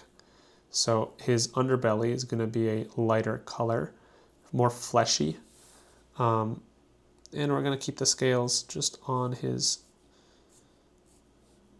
backside.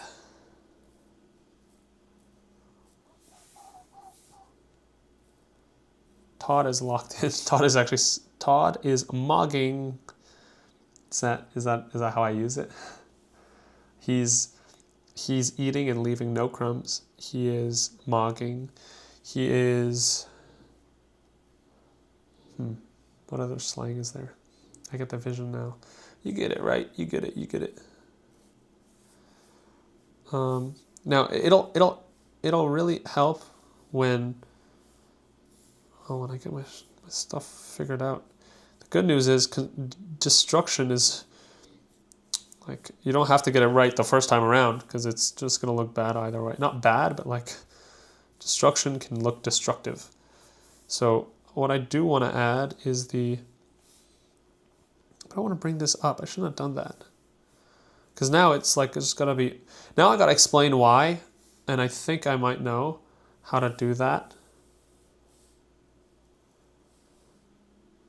Oh, I should not have drawn this out. That's why you don't draw that architecture first, because now I have no room I'll have to figure something out. I think my solution is to have this tail just overlap and dip in and just be a sharp thing like this. Just do that and work my way around it throughout the piece elsewhere. but definitely wasn't my optimal solution here. Now I'm thinking about having these spikes indicate the overall direction of the tail. Going this way. This way. Right, now we're thinking about this tail being right around here is where you'd see the white underbelly again. Yeah, he's just like hanging out. His tail's breaking the wall. That's why it's broken all the way through here. Maybe we add this rubble sort of thing here.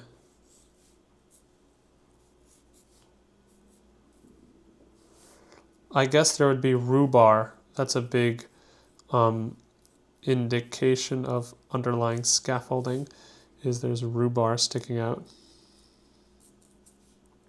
The fun part of drawing from imagination is sort of thinking through the logic of stuff and being like, oh, I guess I didn't think about rhubarb in a long time, but I guess there would be rhubarb in these buildings to keep things standing. I don't know stuff about buildings. Let's see some questions. Would the room the dragon is in be the gym? I don't know. I think the dragon just flew in from like Narnia. It was just like, yo, bruh, what up? Been a long time, my guy. This dragon doesn't strike me as a worldly guy. He doesn't strike me as a guy who hangs out like in Earth.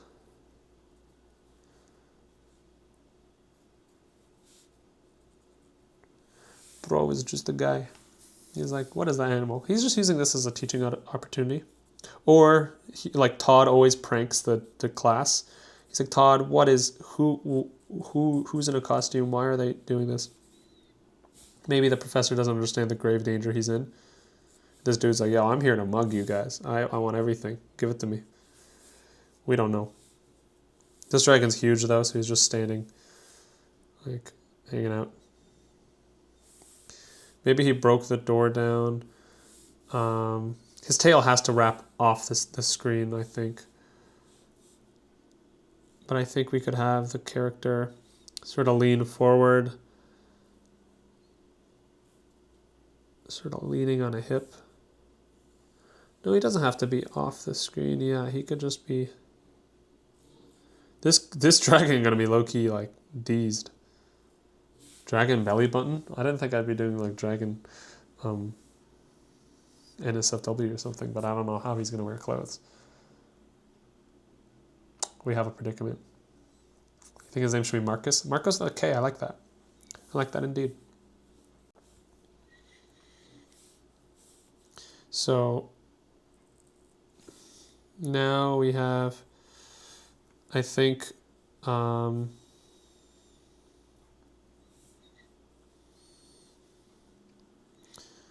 thing is the teacher's desk is going to be toppled over for sure atop the rubble.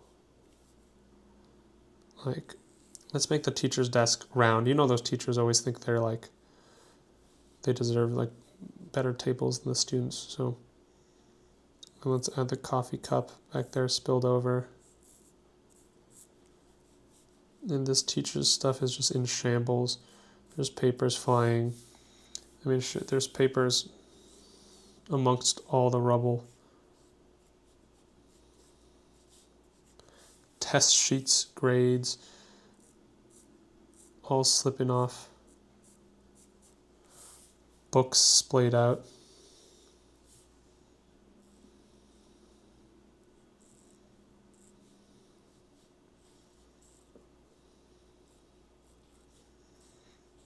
Like this. I think we have a character that's just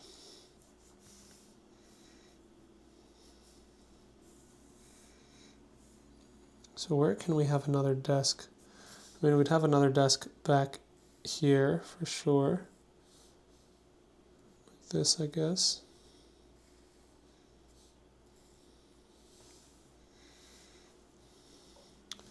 And this person could just be beyond belief.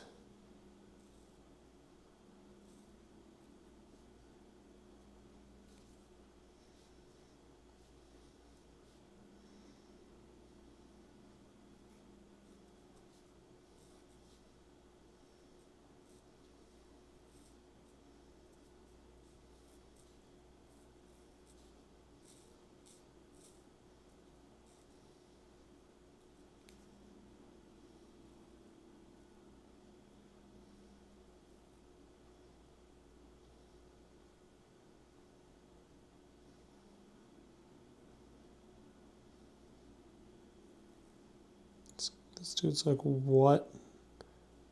What in the hell? You cannot believe his eyes.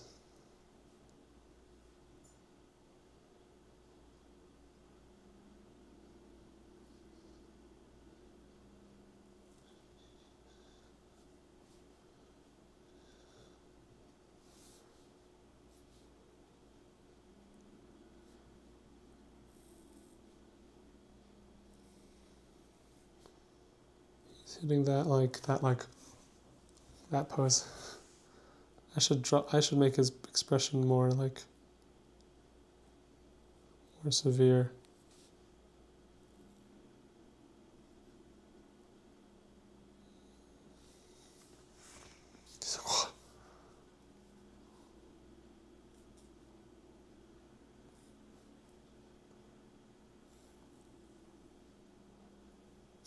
I was befuddled. He is beyond belief. He can't even comprehend this. I mean, I don't blame him.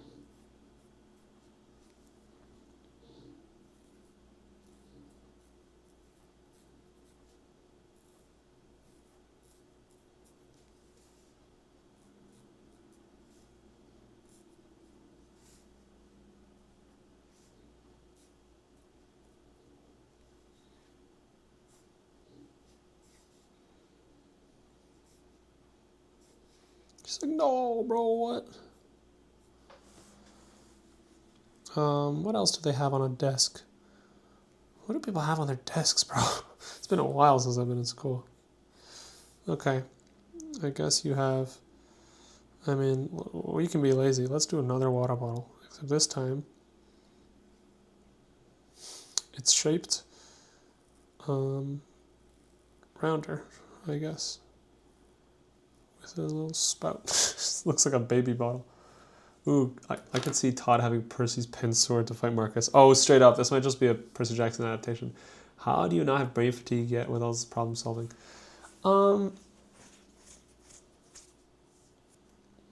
Someone in the background knocked out from the rubble. Oh yeah, maybe they lost a student. I don't know. The brain fatigue, because it's not that much like cognitive. It's not as much as it used to be. I think your level increases with the amount of like for sure this used to be a lot more brain numbing, but it's getting easier every time I do it.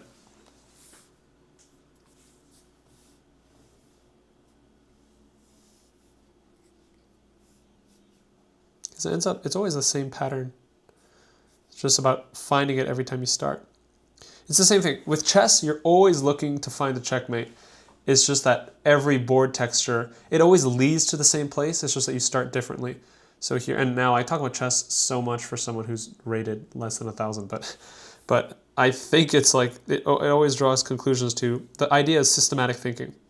It's like from randomness, how do we get to the final conclusion, which is perspective, right? All we're doing is finding randomness, starting with randomness, and then leading it back to perspective.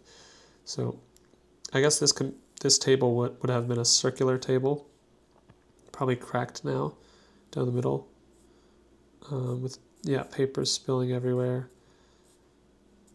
That, and then this is where you'd have the floor, like the lining on the floor. This is where you'd have. Oh, here's what we could do. We could make this table. We could either add a person here or a shelf. I guess a person here would be cooler for the perspective. So let's see if we can't fix this with some magic finessing here. So we're going to have to add a chair in extremely foreshortened view, which would be something like...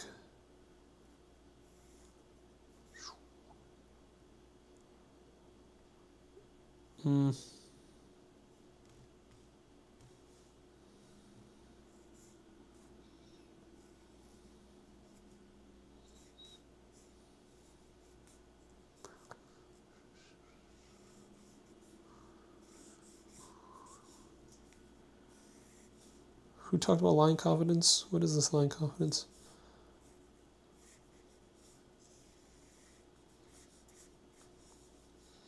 Okay, let's say that that's a chair. Let's just pretend that's a feasible chair for now.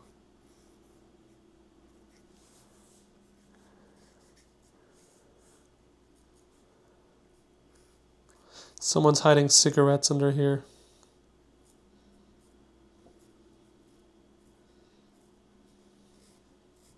Pack of Marlboros under the desk. That's probably what the drag is looking for. He's like, yo, dude, someone took my smokes. I don't want to be a stickler, but that shit is not cheap in today's economy. Give it back. He's like, yo, I don't know who, I don't know what you're talking about. Give me back my smokes, bro. Give me back my smokes. All he's asking for.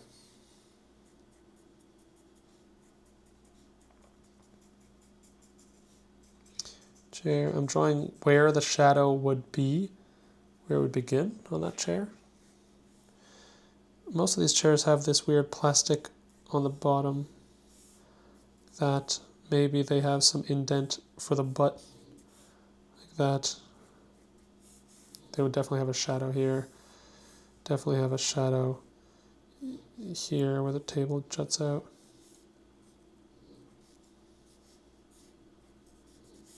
Something like that. I mean, shit, I'm not upset. I'm low-key not upset with that. Turned out really well. The perspective really clear. Let's go. I can't always tell when I'm looking up close, but it's not bad. It's definitely not bad. It's definitely not bad.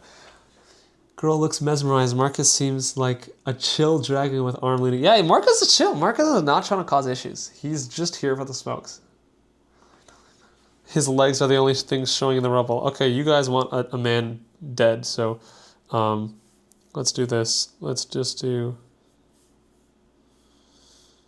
All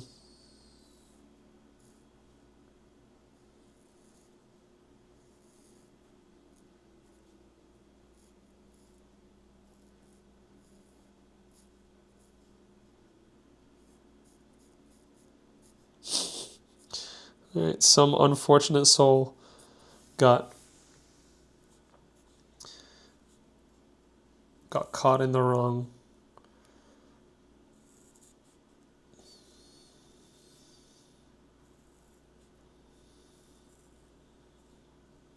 Got caught in the wrong class at the wrong time.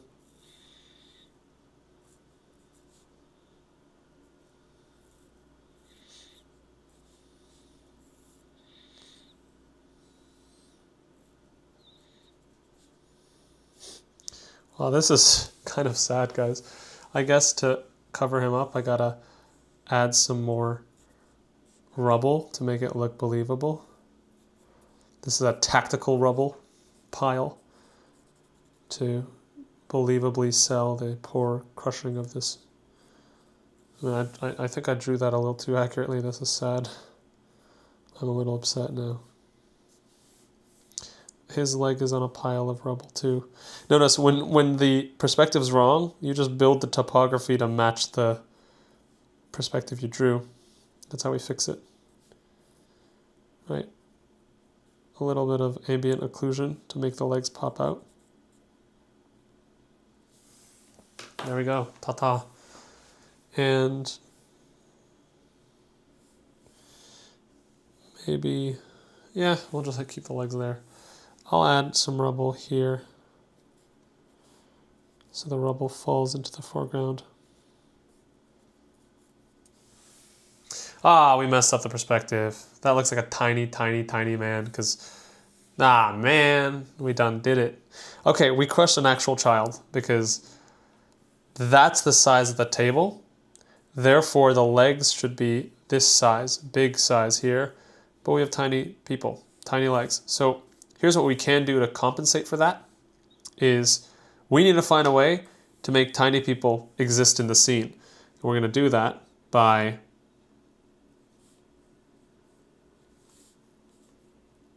creating a bunch of kids. Now, see what you guys have done. Now I have to sacrifice children to this rubble pile because you guys wanted legs and I did it wrong, and now kids are going to be in this whole thing. You brought kids into it.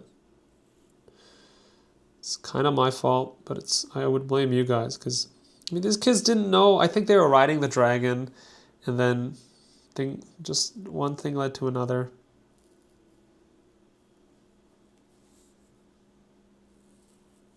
Except this kids can have hairy legs. It's okay.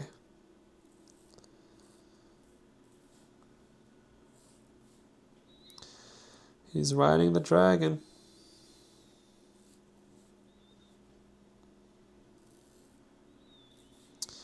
He thought it was just fun to ride the dragon.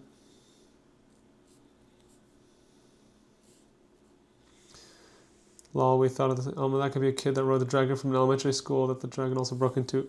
Yeah, that kid's having a good time. This kid, his parents don't know where he is, but he's having a fine, grand old time. The other kid, not so much.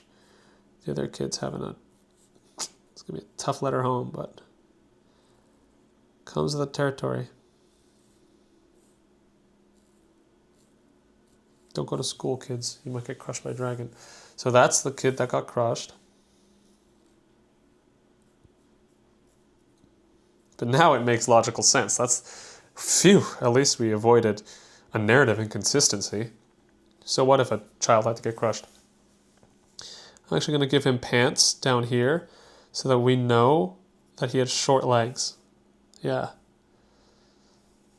And I might also... I mean, this might be getting gruesome.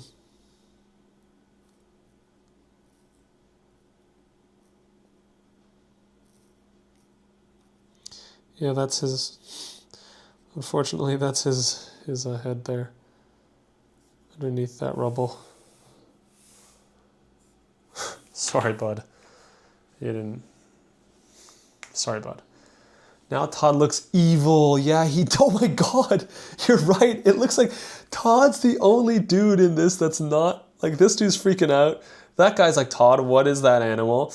This girl's like, what? This is dead. This kid, he's not part of it. And Todd's just like, yes. It's all according to plan. What has become of this drawing? Yeah. It's funny how the story changes with a crushed kid in the foreground. Rib Todd Jr. Maybe that's what Marcus is doing. He's like, it's no biggie, that kid. Oh yeah, he's like 2. Come on. Yeah, kids get crushed. What are you gonna do? Yeah, I think he's trying to justify it. So from here, I guess we'd have the door. Now, how high is the door gonna be? Well, if we imagine that this is the base of the floor, the door being here would be the height of the hips. Hips are about halfway the height of a person. A person is about, let's say here, because a door is not much taller when it's in perspective than a person. It's of course taller than a person, but not too much taller.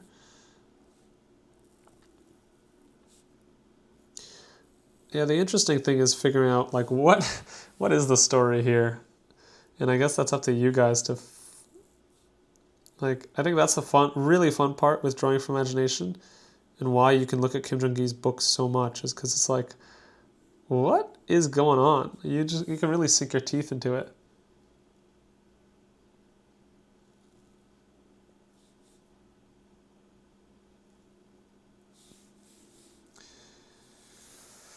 So that's the back door. And now, okay, now that kid's tiny, I guess. Oh yeah, I wanted to add this. I wanted to add more tables in the foreground.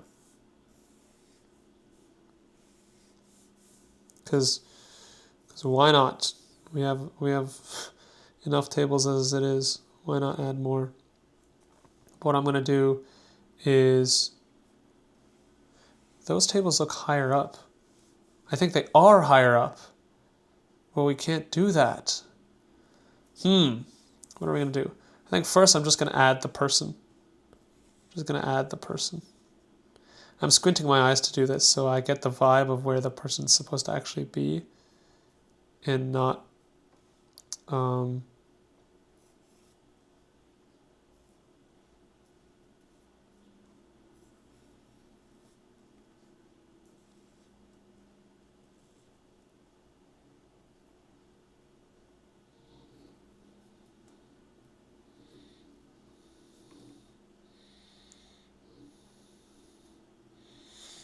The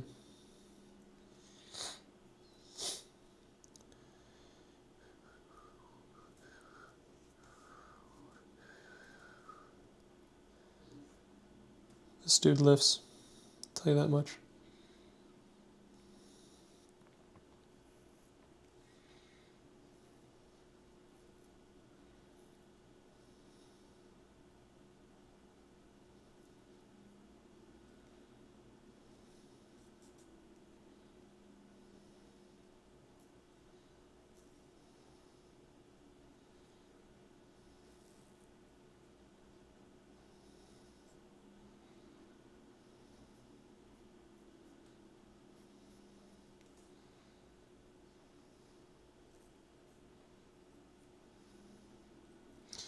This guy's still trying to figure out if this is like part of the class or not. He's like, wait, hold on.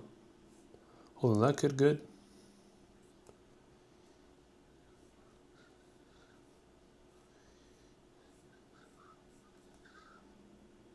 Yeah, he's like, yo, are y'all gonna check on him or, yo, Terry, you still breathing, bud? He's gonna be like, what's the expression he'd have?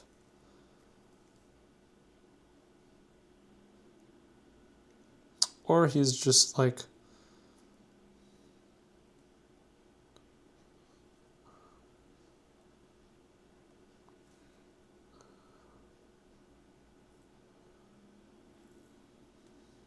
he's polite.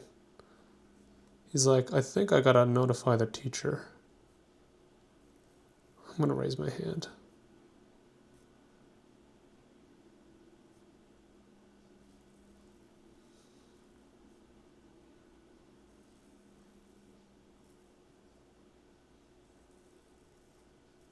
Yeah, he's just like, teacher, we got a, I don't know what that is, but it's not good.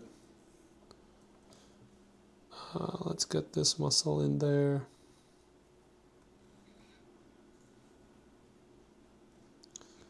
This dude's meaty.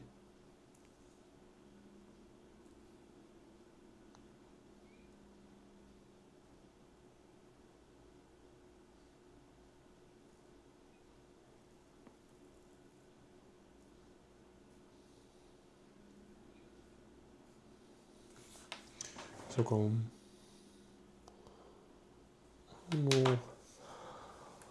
Holy. Let's see some. Todd stole some cigs. Hey, this is what happens when you steal some cigs, dog. Okay. Do you think this drawing would never have made this dark turn if you did? Literally, I mean, that's the fun thing, yeah.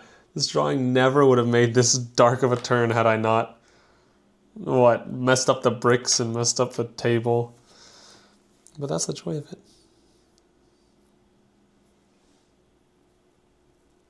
I was literally just trying to draw a scene, like a teacher in a classroom in perspective, just to see if I could. I didn't expect to cause a multi-person massacre. I like his expression. He's like, I don't know how I feel about this anymore. He has cauliflower ear. I think this guy fights. Let's get those compressions in. This chair is going to be... So this right here is coming up to the horizontal, the left vanishing point, which is where we're looking 90 degrees to the right. So if we're going to have this on the horizon, we're unable to see either side of it, that means we have arrived at the 90 degree turn. So this is straight ahead. This is 90 degrees to the left, which is why we're seeing this curve. Because now we're in 3-point technically. We're in 3-point horizontal, not vertical. Usually you sense so you can have 3-point in two ways. One way is classic 3-point like this. That's 3-point because you have 1, right? 1, 2, horizon line, of course, and then 3. And you're like, where's the third from? Well, it is not the horizon line, it is what's perpendicular to the horizon line, which is your center of vision, the COV. center of vision. So on the center of vision, you'll have extra vanishing points. Why do you have extra vanishing points on your center of vision? Because when you look straight up and all the walls go to a point, where do they go? They go to the center of your vision when you're looking straight up. Same thing when you're looking straight down, which is why vanishing points exist on the center of vision. You're not going to see a vanishing point that is off the line of your center of vision. It's going to follow your tilt. That being said, that's three-point perspective as we casually know it. There's also three-point perspective across the horizon line, which is the center of your vision, right? The one vanishing close to you, like right in front of you. Then there's one on your left, which we know in 2-point, right? So this is where boxes do this, right? But then there's also a third one here on the other side. So imagine this is 90 degrees to your left. This captures everything from here to there. But then there's also everything from here to here, 90 degrees to the right. That's three-point perspective as well. But that's why you don't see straight lines, because what happens when you have these two lines that need to go to each other? Well, they stop being straight. They start being curved like that. That's why you get curvilinear, right? And that's why we have, hi Dad.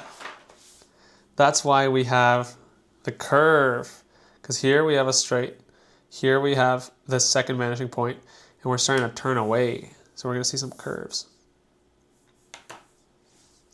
Yeah, I couldn't sleep. It's kind of late. But, oh my God, it is late. I didn't realize. But, you know, my sleeping schedule is cooked, unfortunately. But yeah, hopefully that means something.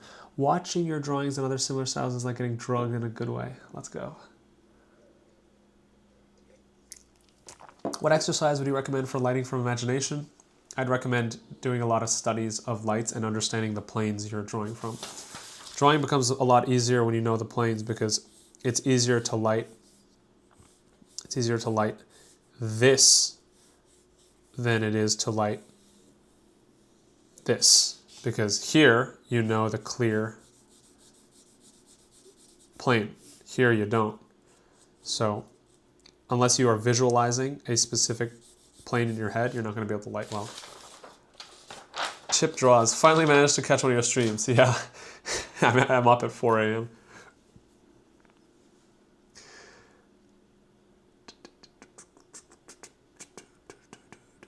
Now Todd looks evil. Yeah, survival at fittest. Yo, brother. Finally managed to catch a stream. Okay. So this is coming up to the perspective. This dude's sitting nicely in his seat like this. The table, I guess the tables are close. We'll have to work this out in the post, in the lighting segment, because this stuff's tough.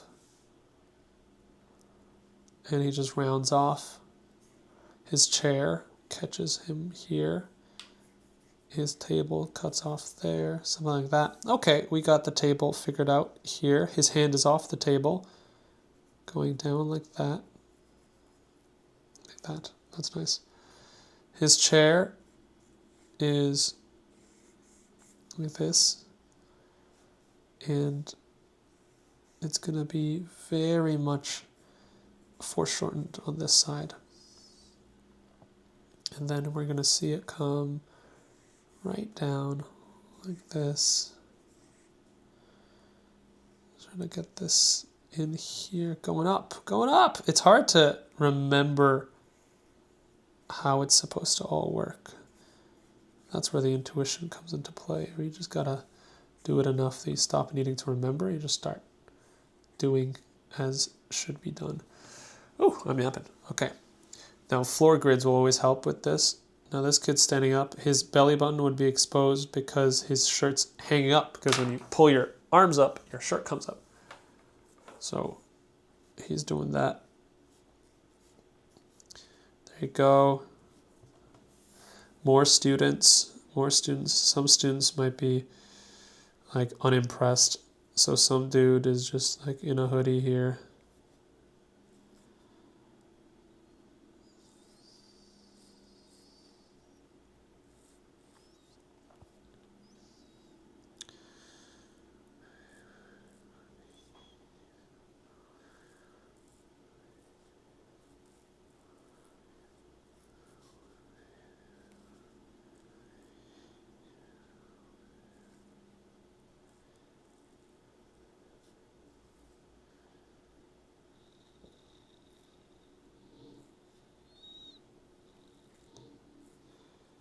This person's just tired and wants to go. So like, oh, they can't be bothered. They don't care. They're just trying to get out of class, man.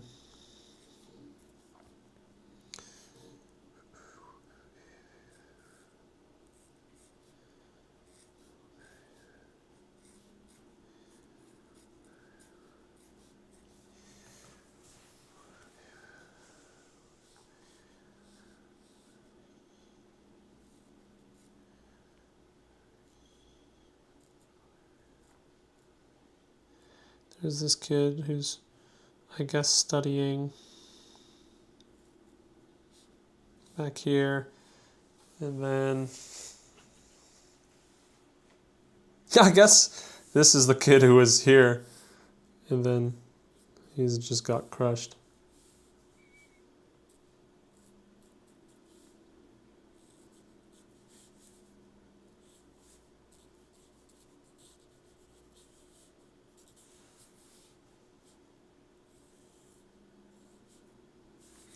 And now we can really start to, we can separate the values here, but we can also start indicating some textures.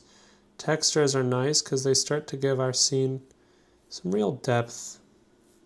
So what that's looking like is I'm trying to indicate brick right now, but we'll do that by first deciding the straight lines up and down. You really want to separate that from the rubble. You can separate your brick texture from the rubble texture. So what I'm going for is uniformity here and then chaos there. And then now we would put it in perspective. So lines in perspective. Just lines in reinforcing the perspective that we have tried to... Oh, we already messed it up. We done messed it up already. It's got to go, this is the horizon line. This is, everything at this point will be straight. And man, we messed up perspective in quite a few ways here. So I think in reality, the horizon line's up here. So I'm thinking too much about this. Maybe some of that brain fatigue is starting to hit. Something like that. Something like that. Don't worry about it, bruh. Don't worry about it. That was not clear. I think the floor grid will be easier. Getting a sense of the floor. Like this. Like this.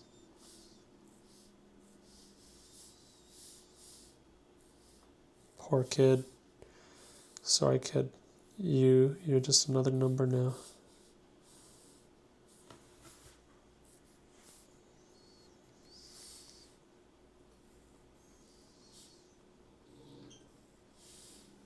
I heard something loud outside my door, and that doesn't make me feel too safe. Does not make me feel too safe, that's for sure. You never like to hear, sometimes I hear people, well, a recent fear I've had is like, what are you going to do if you're alone at home and you just hear someone try your door at like a late time in the night? Like you're just like, oh, well, I guess I'm cooked. Like that's scary. Someone just like tries to open your door and it's like, oh, good. Good. Well, hooray to that, I guess. I don't know if that's... Do you guys relate to that fear? I live alone, so it's like if a random Joe just wanted to open my door and I forgot to lock it, just cooked. Just cooked.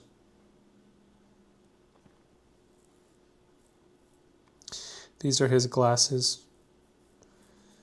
Just over here.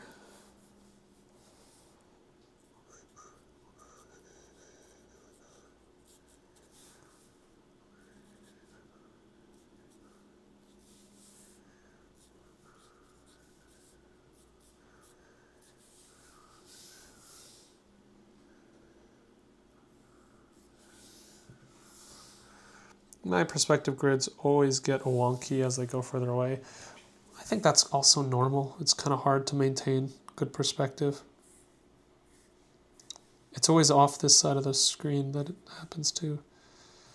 Although I think we got a fairly decent job of it. So where's the ceiling going to be? I guess he breaks it all the way to here. And then Does he just blow the roof off of this thing? I guess he does. Oh, that's where a lot of the rubble's coming from, I guess. Because it's like he didn't just break the floor, he also broke the ceiling. So let's add some like loose wiring. Let's add some. Yeah, he'll have done stuff because he carved a hole out of the floor, I guess.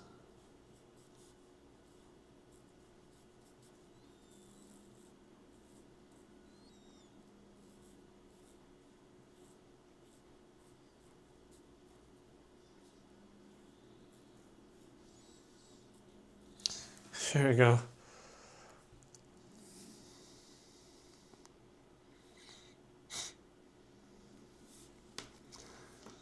I heard that happened to a friend while we were away. While we were on Discord. It's creepy as hell. Yeah, it is creepy. That would be so weird. Need a Jack Benson Boone type again? I do. I guess I do. I think you could add a window from which the creature looks out. I think I could. I definitely could. I'm going to add some posters and stuff up here. Or, yeah, screw posters. Who needs posters? We're going to add just like some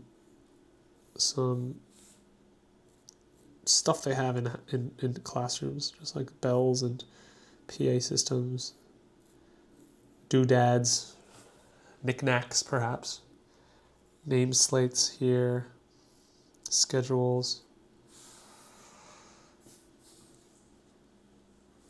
So this is a high ceiling type of place, I guess. That is indeed a very high ceiling, but maybe I could make it look like it comes down even further here so that it at least comes down to this level. This way, I'm going to have some panels falling out. Because you know that these like schools always have these panel, like,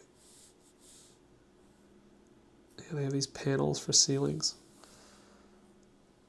I don't know why, but they do.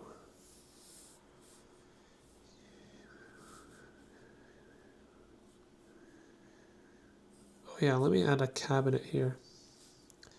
This is where some of those. Yeah, we'll add a cabinet here. We'll add some stuff on the cabinet. Maybe he's got a plant in here.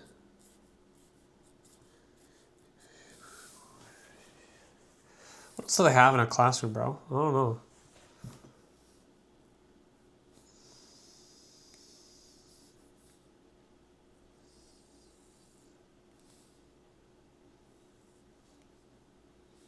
Todd definitely planned something. He looks a little too calm in this situation.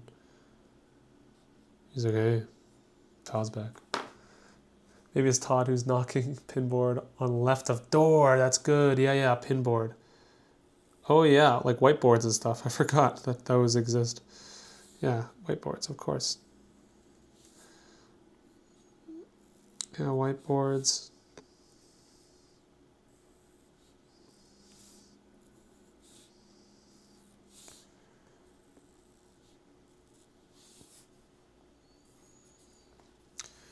Whiteboards. Little things at the back of the class. I think we could, yeah, let me start thinking. Like, I haven't been visualizing the classrooms that I've been in. Like, there's a lot of stuff. There's those, like, TV sets that are super old that they bring out. Doesn't really matter at this point. You just fill stuff out from things you've seen.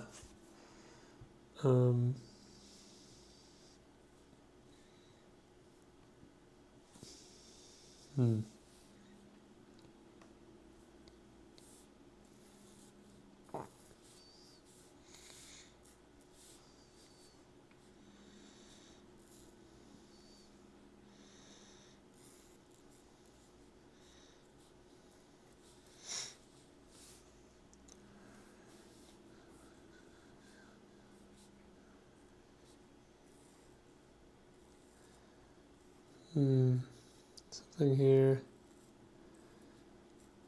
More somethings here. Some wires. Some more wires running up.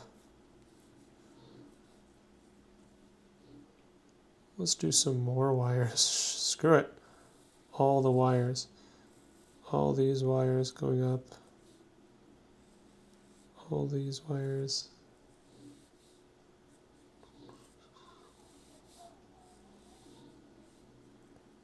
All these wires going around.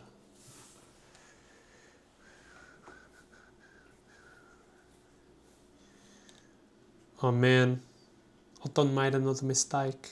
I did it again. The issue is, oh, I guess it doesn't need to be a mistake. This could just be the panel of the wall is a different color. That's totally fine. There's no reason a wall has to be the same color throughout. And then here, I want to bring the back wall forward, so I guess we're going to start to do some bunching of stuff. And then bring it to the horizon line, which is around here. Just start going.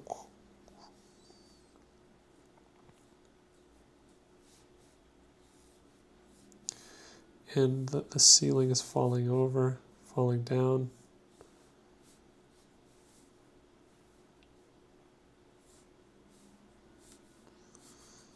Ceiling is falling.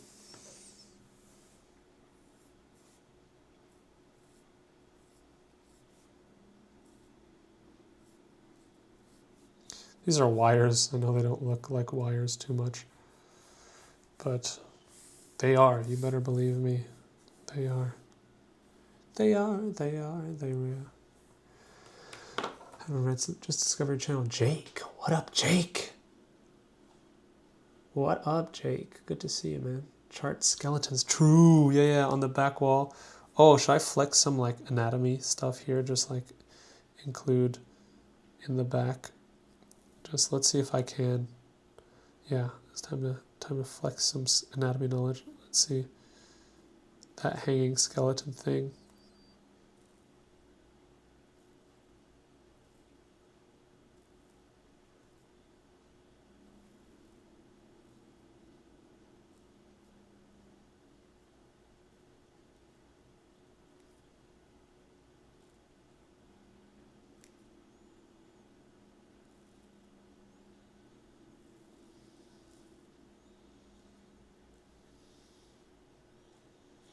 We used to have this in college, so hopefully I can remember.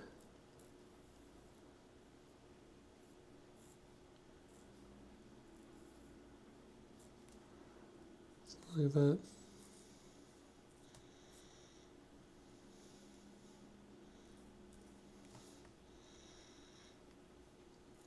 Hips here, legs come out. This. Pulling back here.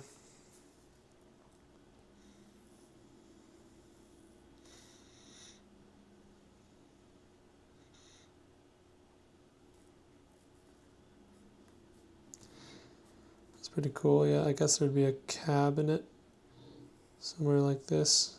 Some files. This. Way above. This. And even more cabinets. Maybe he's just next to the cabinets. All of the cabinets are next to my guy over here. And he got stacked with all the... What else is there? What else are there? Books, I guess. There are a bunch of models. I'll do... Screw it. I'm doing a tank. Because why not?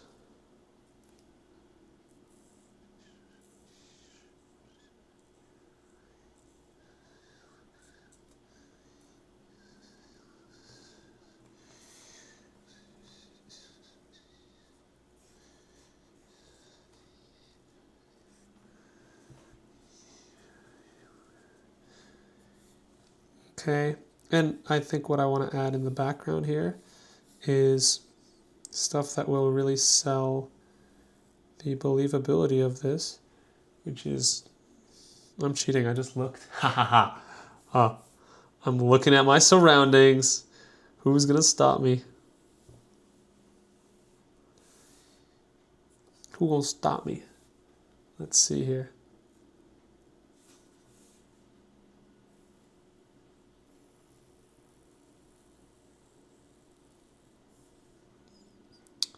I've done it, guys. I've cheated. This isn't from imagination.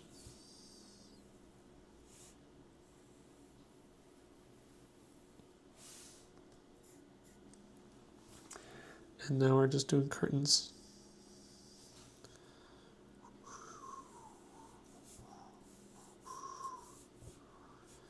It's you, so my body is true.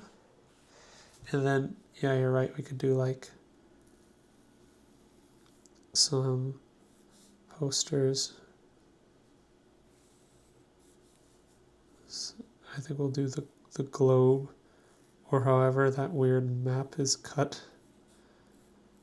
Like whatever that weird version of the globe is. Goodbye, Sky. This has been a great stream. I'm going to sleep now, so I hope everyone had a good day. Yeah, you're up. I can't believe you're up. Animal specimen. Yeah, that's true. Yeah, maybe on the windowsill they'd have that. Yeah, they'd have a bunch of jars. Very jarring.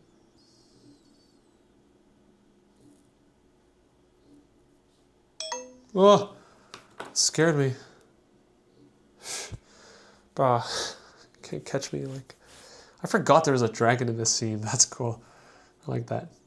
So I gotta finish the dragon, huh? This dude's gonna be. So the dragon. We haven't even addressed the dragon yet. Let's address the dragon in the room. And it's that the dragon's foot needs to. Oh, it's gonna be a big dragon. Well, I think he's gonna be on the ground here. So he's gonna really.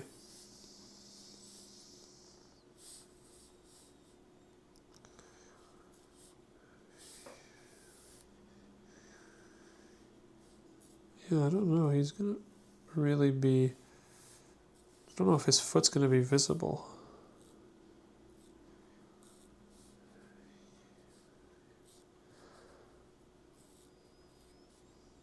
I don't think it's gonna be heavily visible. He's pretty tall, dude. This dude's got like NBA build. Holy. He's not as squat as I thought he'd be. His tail's pretty deezed too.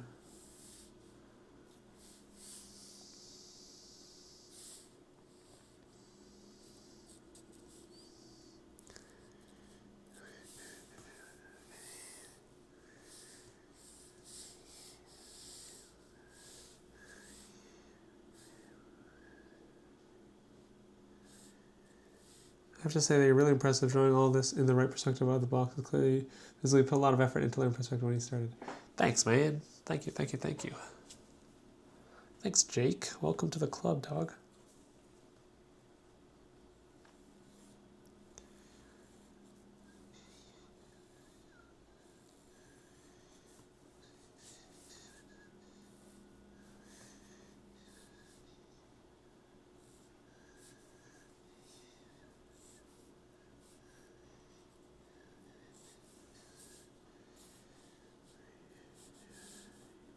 I think drawing on stream, partly the reason that I make better drawings than I actually usually do on my own, is because I'm focusing here without listening to music, without actually doing anything but drawing. Most of the time when I'm drawing, I'm like watching YouTube and checking my phone whenever I want to see what's going on in the world. Or so I think part of it's just the fact that with you guys holding me accountable, I'm drawing. Like I'm actually drawing, which thanks guys. Because there's people watching, I'm like, I should probably focus. So that's kind of cool.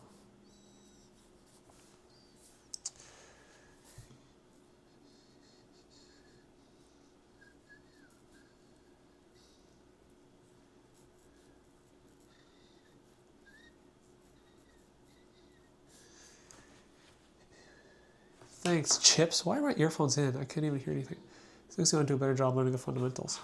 I hope so. I hope so. I'm in the same boat, but that's what fundamentals are. If you feel... Oh, my pen's been uncapped this whole time. Yeah, it gets into the point of the night when I stand here and bright lights beam into my eyeballs for 2 hours that it starts to get a little bit like, whoa, what's going on? But 2.5 hours, holy, yeah, time flies, huh?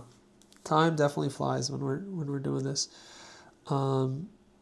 What do they have beside the... I guess they would have more posters. Teachers and their posters, man, they love putting that shit up. My parents are teachers. They love that. They are no strangers to a good set of posters, I'll tell you that much. Okay. Let's add some of that, like, wall stuff. I don't know. Oh boy. Okay. Window time. We're drawing some blinds. Thick blind here. I've really been messing with my sleep schedule as of late. As of late, that's a turn of phrase I want to say more. Turn of phrase, that's a thing I want to say more often. I really hope, like, you know old people who say things that are so wise, they're like, I mean, the first person to say, don't make a mountain out of a molehill, probably like cooked. And you're like, whoa, where'd you come up with that, bro? Like, I want to be a guy who does that. I want to be a guy who comes up with turns of phrases, but not lame turns of phrases, not like YOLO. Who is your main and Valo and you rank? Listen. It's been a hard season, okay? It's been a hard season. I'm trooping my way from silver 1 to silver 2. But don't be fooled, all right? This is a man who once was in gold. All right, I almost hit platinum. But I spend my days in the doldrums of the silver pits. Yeah, it's a tough life. It's a real tough life. And my main, okay, I definitely play the best on chamber. I have the most hours on chamber. But I've recently been enjoying breach. I've recently been enjoying clove. I've recently been tinkering around. Silver, bro. Hey, don't listen. Whoa, what's your rank, bro? Don't be giving me that sweat laugh emoji. Slap $5 on the curb and let's go toe to toe, bro. Let's go for it. Aim map. Are you planning on adding color? Yeah, I'm gonna do shading, but he is grandmaster in drawing. Shit, I'm like, I'd say I'm like, if I was a Valorant rank in drawing,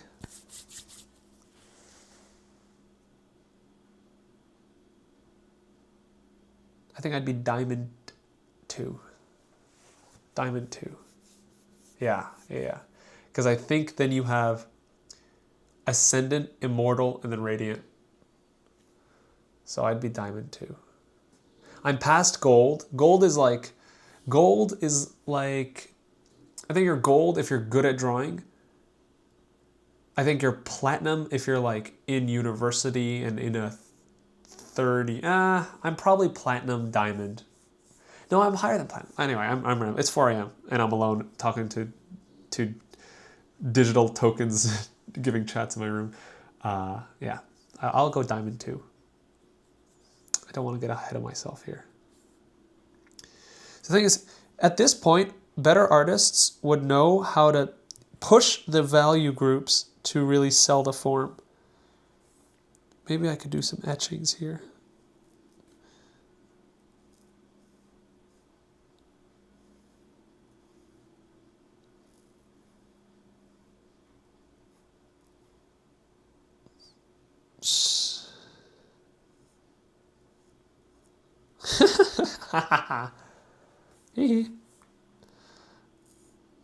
I did a naughty thing. Okay, So you know that these desks have cuts on the sides of them from the people who used to rub their rulers on the side of the tables. Those metal rulers, bro. I know because I was one of those people.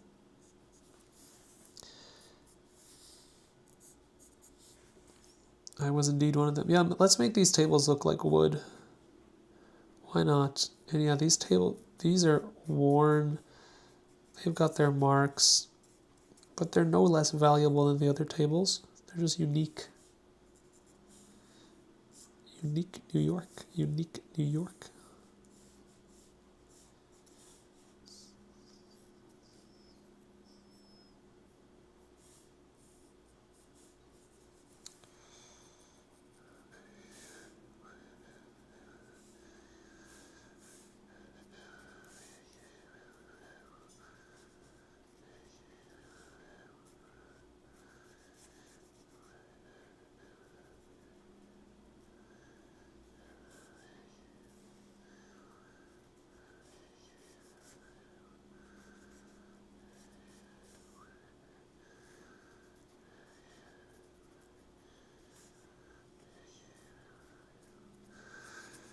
Oh, sorry, zoned out again. Okay. Oh, we're getting that depth. Yeah, give me that depth.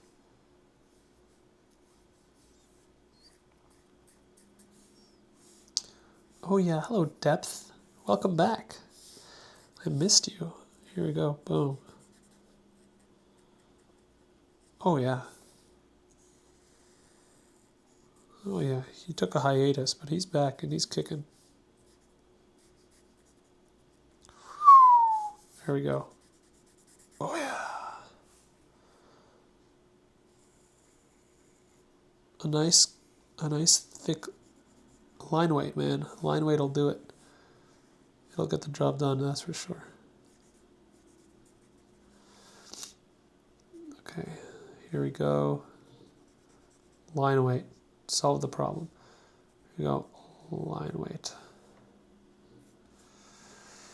Hi, Janos. Bro, how much do you draw a day? You're also one of those people to draw wieners everywhere. Ha ha ha, I was. Bro, how much do you draw a day? Well, today, so you see how quickly 3 hours goes by? It's been a 2 hour and 48 minute stream already. 38-minute stream. So, like, I tend to do somewhat of a session like this every day. That's why I stay up so late, I guess, because I finish work and I'm like, I want to do this. The thing is, you'll find that you procrastinate drawing when you have worse things to do. So it's like, if you're not drawing enough, just give yourself... The second I decided to make the book was the second I started drawing from imagination way more, because I'm like, I don't want to... How do I get over the fear of being on camera? I just recorded so many takes until I was okay with the take that I had. The first video you guys ever saw, if you go to my channel, is like the 10th video I made. If you actually watched the first video I ever recorded, I never posted it, but it's criminal. I showed my brother and he was like, ew, why are you talking like that? And he was right to say that. It was disgusting. I don't know why I was talking. I was like such a douchebag for no reason. I was like, so you think is like this, huh? It was really weird. It was weird. But also, you guys don't know, but I'm like a big drama kid. Like, I was into theater and improv. I did like 7 musicals. Like, I'm a theater kid, bro. So, like, being on camera, was not really a fear of mine. I'm definitely not a shy person. I am an introvert, as in, I don't know. Recently, I've been questioning that, but it's like, I like my alone time. Although recently, I've been liking my social time because I live in just pure isolation, so it's nice to talk to people, but this dragon kind of deezed. I don't know if he got like thick thighs, which is good. Hey, he hits leg day, good for him. Now the question is, do I add value? I think I do add value on the hair. No, we figure this out after the shading. Now, we've done so many pink shade markers. Let's see what else we can do. We got more than one color, bro. Now I could actually shade. Oh, wow. Whew. Uh-oh. Okay, sorry guys. It's 4 a.m. Your book has been fun to work through. Oh, thanks, Elder Plops. Hi from South Africa. Awesome. And yet you never sang for us in your videos. I worry because I don't. No, I won't talk about it.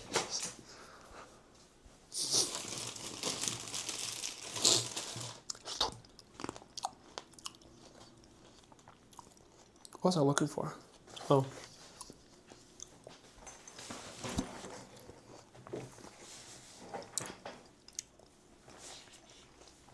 How much do you want to push the values? Good question. I don't know.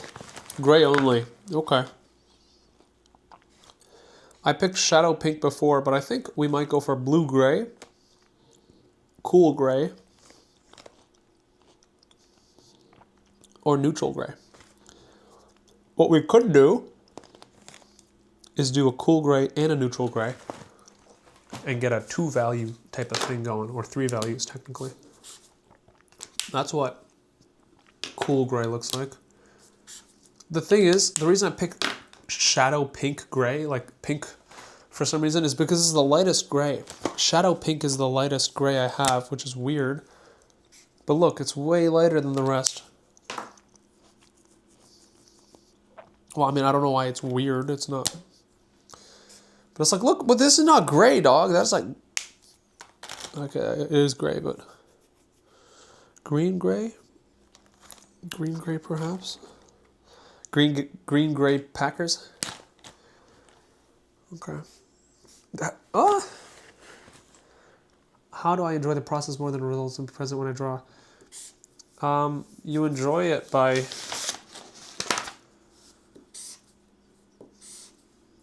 having fun thinking about the drawing. If you enjoy the improvement and the thinking behind drawing, it becomes easier. Like, every line is the game, not the end goal. Let's see here. Smoky blue. Smoky blue? Nah. Yeah, I don't know. We don't have many options here. Ooh, maybe I should get... I should get a bigger set of markers, I think.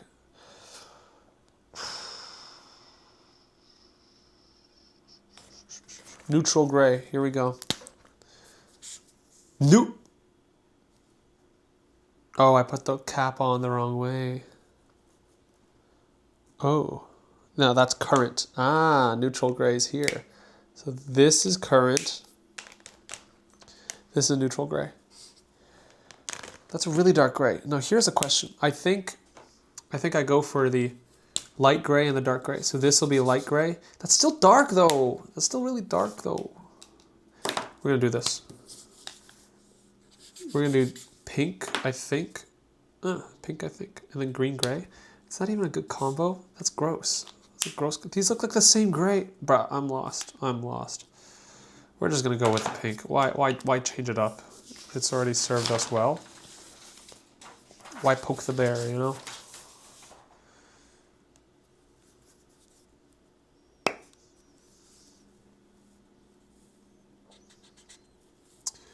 Why poke the bear? We just begin. We just start by putting it down. Oh, ugh! I don't like using. Don't use the soft side. Use the chiseled tip because frankly it's lame. This is not even gray. Shadow pink. I guess it's pink, but shadow pink, huh?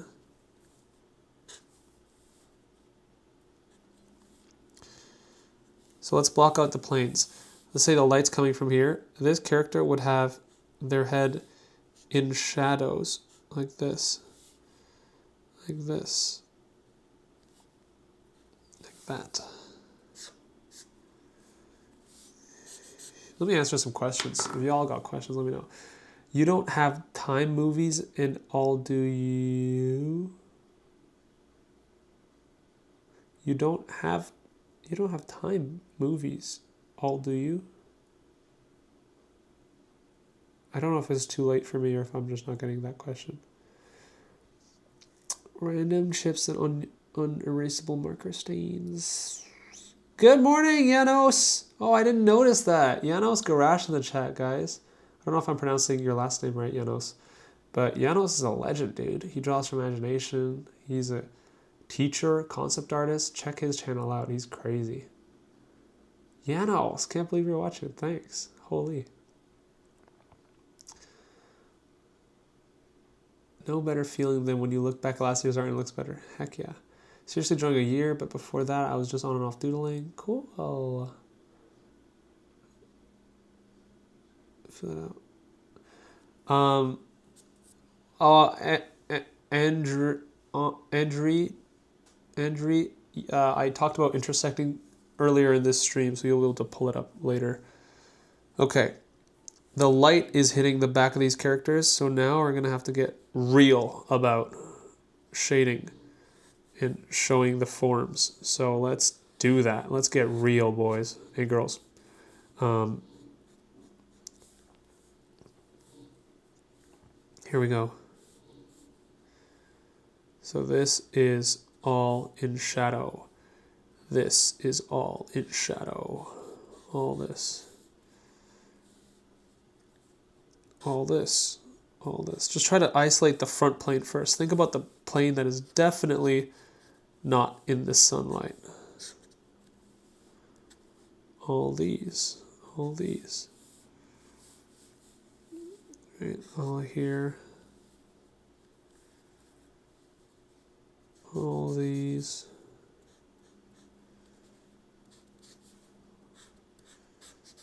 Yeah, it's gonna be a big block. It's not gonna be in the sun.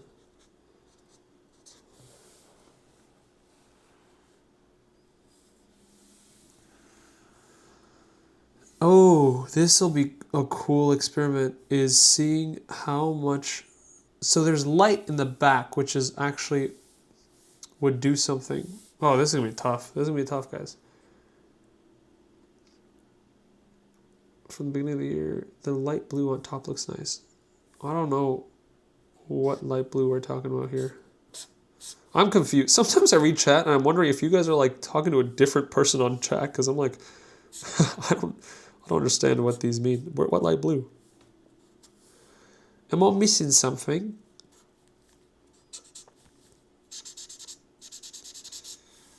Oh yeah. Oh yeah. Gimme. Gimme, gimme, gimme. Look at that shading. There you go. There you go, that's right. Talk your shit, Mr. Teacher. You're shaded nicely, my friend. Boom. That is a teacher. That is a shaded man. That is a shaded man. Nothing wrong with that. Okay. Oh, and for sure, we're going to get a lot of shading right down there. Right? We're going to get all the shading from the bricks and the stuff like that. All that's going to be shaded out. All this right here too. Right? For sure, this tail going right to the dark side. Underneath his tail also. All underneath, except for some bounce, right? Always got to account for some bounce. No bounce. Right. This kid's leg, shaded. That kid's leg, shaded. All this, shade. I think this marker is dying. All this, shade. Shade all that. All this, shade all that. This leg, shade that. All of it. Yeah, this marker is definitely not making it. And I think I'll just shade this whole kid in because he, let's just say the cast shadow is pushing him this way. Yeah, this cast shadow is going this way. Whew. Okay, let's see what's going on. Are you drawing from imagination or reference? Not reference. Or are you guys talking? You guys are probably talking to each other, not me.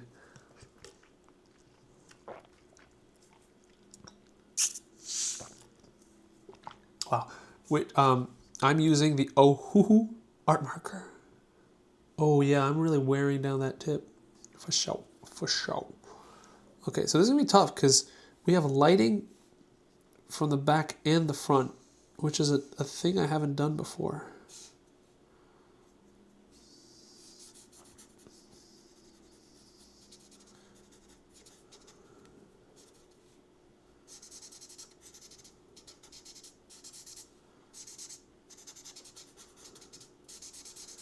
Creates an interesting challenge for sure.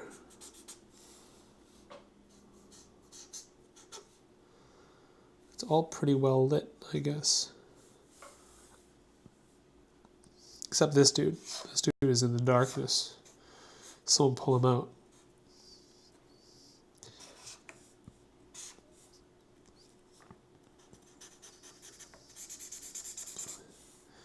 This chair is going to be fairly well lit, aside from the... Yeah, this... Oh, man. We picked a marker that's pooping out on us. Oh! Ooh. Reminds me a lot of Peter Han or the Kim Jong-gi, the go! Let's go! Use the other side of the marker. Well, don't you guys just have all the answers? Maybe you're right. Maybe I didn't think of that. Maybe I did. Maybe I just don't like this side of the marker. I don't like it because it doesn't have as strong of a line. Soft-ass shapes, man. These soft-ass shapes. They're going to be the death of us. I promise you. But no, this marker is on its last legs. Ah. And it was my favorite color. Let's get this nice and defined here. Oh, no, it's definitely like screaming for its life. I want to find out how Rembert Montalд shades it to look glossy. How does he do it? Good news is we have his book. So the question right now is, how do you texture a table or paint it to make it look glossy? Like he has wood here. Is it purely just ballpoint? Like, look, he has a marker here. What is he doing to make things look shiny? We're going to scout. Like here. How is that table... What is he doing with the table to make it look... I don't know. What is that? He's giving it a gloss of some sort. Here, there's no gloss. I don't know if this is legal for me to to show. I think it is. He has a sketchbook tour of all this. For sure. Okay, what is this? Okay, look at the highlights. Okay. I'm saying okay, but I'm not figuring it out at all. I think the idea is that I must draw over it. Well, I'll try it on this table. I think that's a good test subject. I think I'll do something like this. And then just leave a highlight like that. See if that feels like something. Feels somewhat correct. I kind of like that. I kind of do. And how am I gonna indicate more shadows elsewhere? Like, I don't know. These are interesting issues we have to figure out for sure. I don't want to play Valorant. I should go to sleep at some point, eh? The only thing is I have a meeting tomorrow.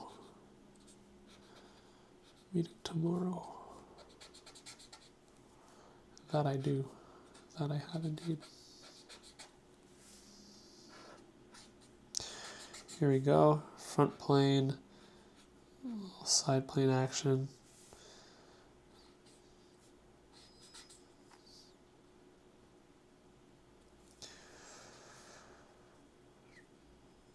All right, guys, brain rot break. Gotta do it. It's been too long. I gotta check my phone. I don't know what to tell you. I want to check my phone. I'm gonna check my phone for like a minute. And don't life max, just draw, lol. I am about to life minimize. I'm about to look at my emails. Oh, yeah, look at that. Ooh, look at that. Look at that. You guys are sending me money for the book. You guys are awesome. Whoever's donating, Thank you. Whoever's not, thank you anyway. Thank you for downloading it. You guys are awesome. But,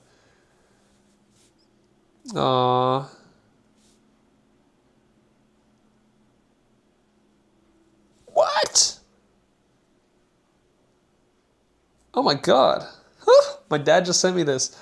Earlier we talked on the call someone mentioned a small YouTuber who shouted me out.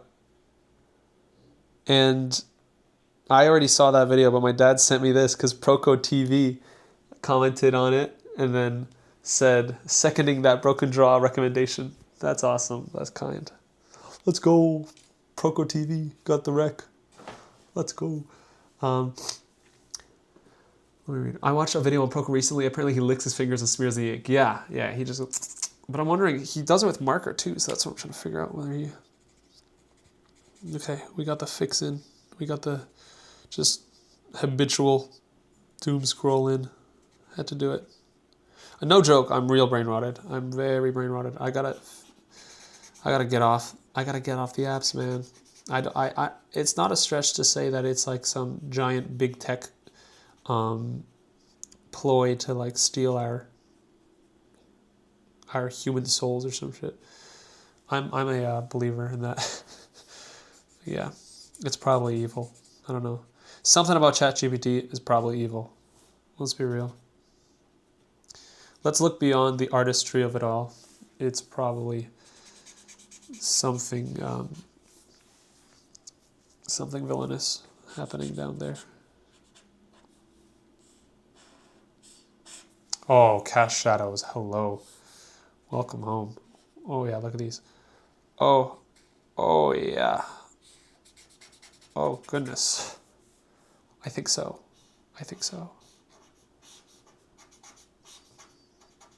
Sorry for making those noises. How old is Broken Draw? Do you have Tarada Sketch? I do. Y'all want the books? Y'all want the book tour? I got 2 Tarada books actually. I have a book buying problem, I'll tell you guys that much. But I have one that I found in Japan. That's just the casual. This one I don't like as much as this one. This one's crazy because look at the binding.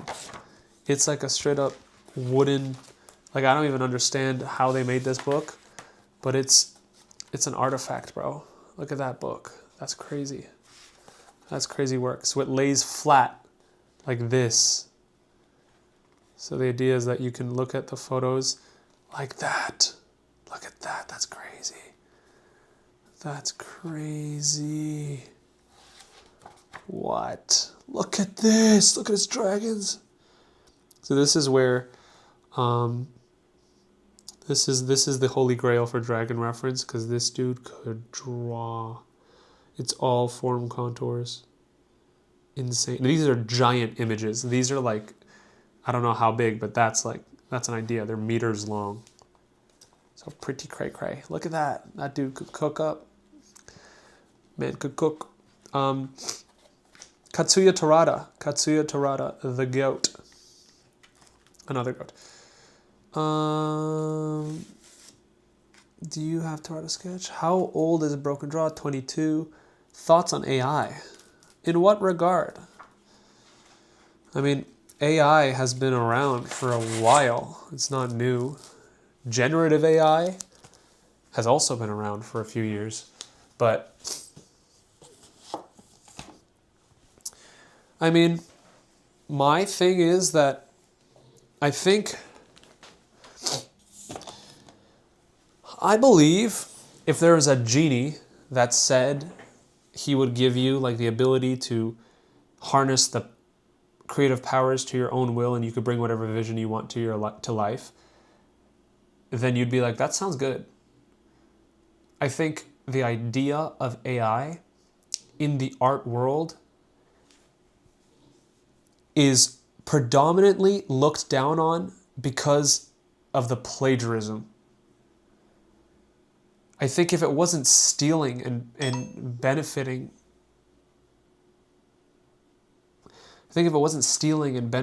other off of hardworking artists who spent years dedicating to their craft, it would be less hated as an actual thing when it does. Because there's a benefit to it.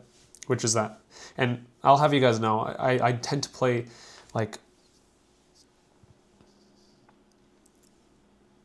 I generally tend to like, in real life, I tend to be devil's advocate for a lot of stuff, so don't take this all with a grain of salt. But AI, I mean, I think my mic's done. I think that's a sign that my mic's like, yo, dude, don't get yourself in hot water. Stop pressing the issue on AI. I think my mic cut. Let me know. I mean, I think if everyone gets paid for the work that AI uses,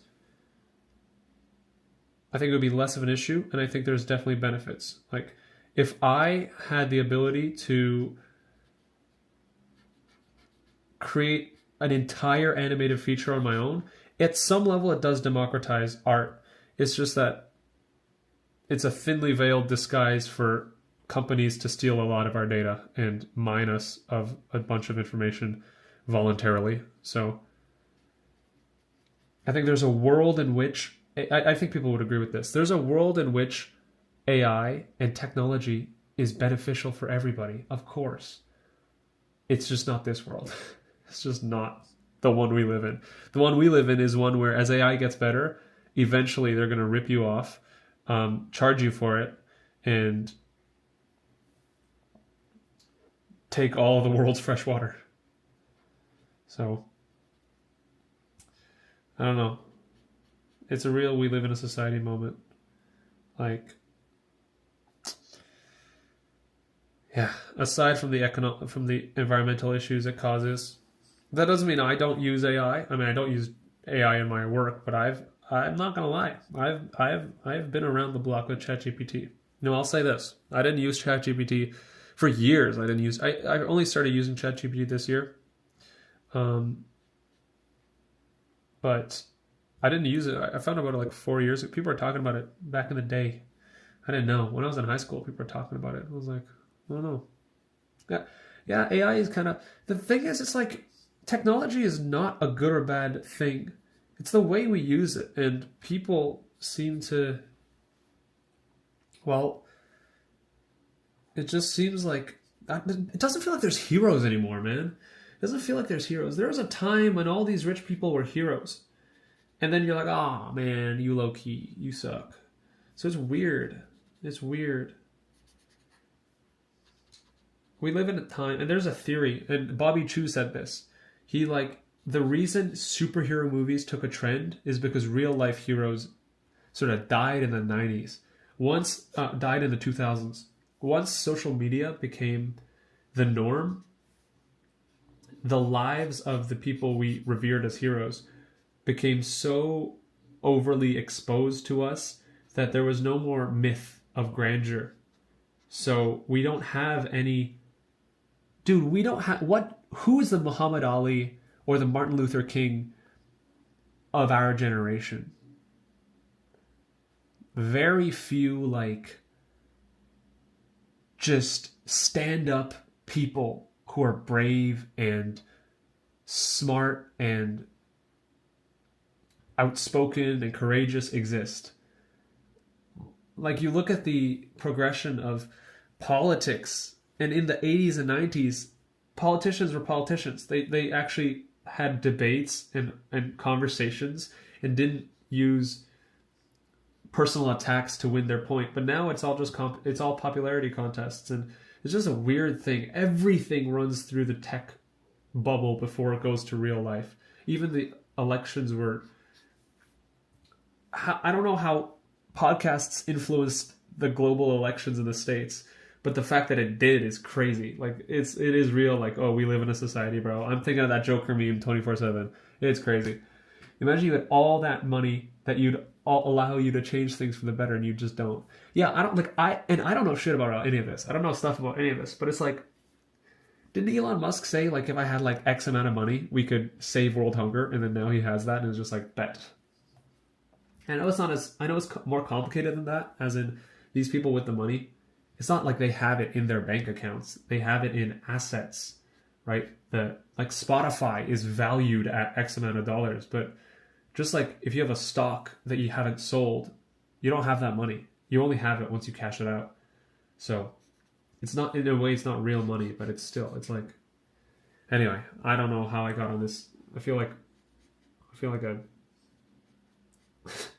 like I'm talking like back in my day, bro. I'm 22. I don't know shit. I don't know. It's cooked. Point is, I mean, the AI stuff. I mean, if I could have a digital servant to do all the things that I would want it to do, to deal with every email and to respond to people on my behalf without having to make another human being do all those things because they have higher aspirations for their life, that sounds like a win-win to me. That's why we made technology, to solve the issues that people don't want to do. If there was an AI that did your dishes and did your grocery shopping, that sounds like a win to me. If AI took the things that people genuinely didn't care to do, that sounds like a win to me. Except we live in a world where people fight for jobs they don't want to have because there aren't enough jobs that people want and there isn't enough employment at all, that you end up doing jobs like, we're upset that the person working a job they hate at McDonald's is getting replaced by AI because even if they hate the job, they need a job. If it wasn't McDonald's, they'd have no job. So I don't know. At the end of the day, I don't know how you got me started on this, but what can you, I don't know. What can you do? It's good and bad, and it's whatever you think. I don't know. And AI, but let's lower the scope. AI art, yeah. What are you doing, bro? If you want to draw, it's like me.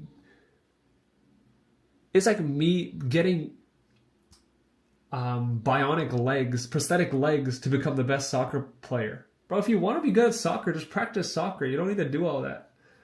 Like, beyond that, it's stealing. It's like if I took someone else's legs, took a handicapped man's legs, put them on me, and then learned how to and became really good at soccer because okay, that metaphor sucks.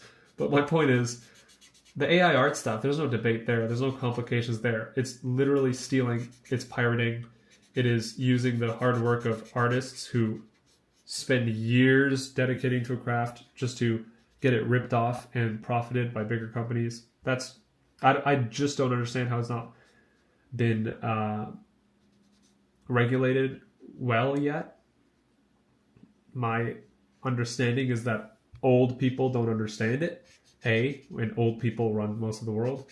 B, the old people that do understand it would rather protect their tech development's growth. Because once you start licensing the work, I expect that there's a lot less the reason ChatGPT is free right now for people, and it's not going to be free forever, or it's going to get worse, just like Spotify did. Spotify came out to be free, and then they raised the price by like 3 times since 2017, and they've reduced the quality of it, is because in the beginning they give you way more value because they're collecting your user data, they're collecting your behaviors, and they're building algorithms to be really good by advertising shit for free and giving you stuff for free. And then they will eventually, once they have enough data, they'll paywall it. So ChatGPT is free right now because they're using everyone's information and everyone's tendencies, tracking it, making it better. And then when it's really good and everyone wants it and needs it, that's when they go, oh, you need it? Bet, pay $5. What? You want it better? Pay $10. Blah, blah, blah. So but that's not necessarily soulless. That's sales, and that's tech, and that's solutions. That's technically what I'm doing with the free book, right? My book is free because I want you guys to learn from it, give me reviews, help me iterate.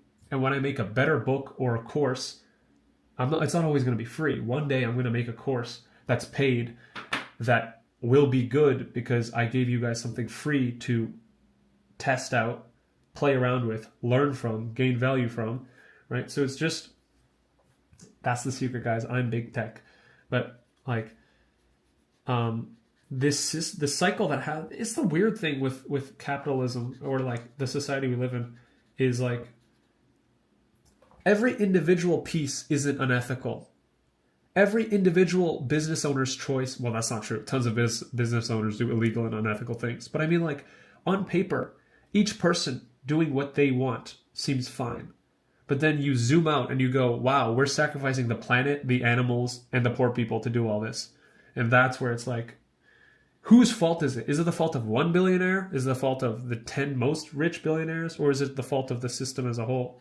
I think that's probably it. But then it's like, who voted for the system? But then it's like, no one actually, whatever. It always gets back to like, you can always change the scope. I'm just talking. Bro. I refuse to call it art. Don't like to give these people credit. They don't. Yeah, it's not really art. I would say art takes risk. Depends how you want to. It's all about the definition. If you want to call it art, go ahead, do what you want. But art is considered risk. I don't think it's the actual look of the work. To some degree.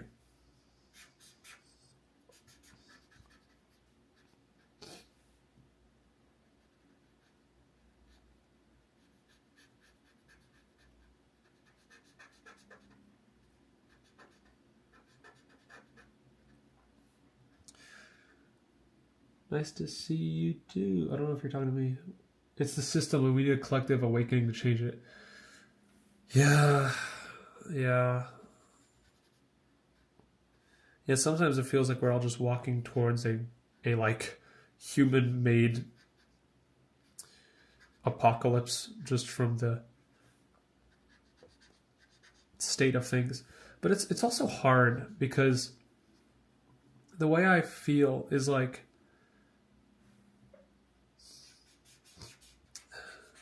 there's some element to the fact that humans feel so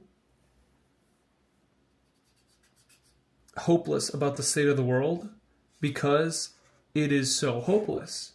But there's also a variable that has never, we can't figure out what exactly is happening if we haven't isolated variables, right?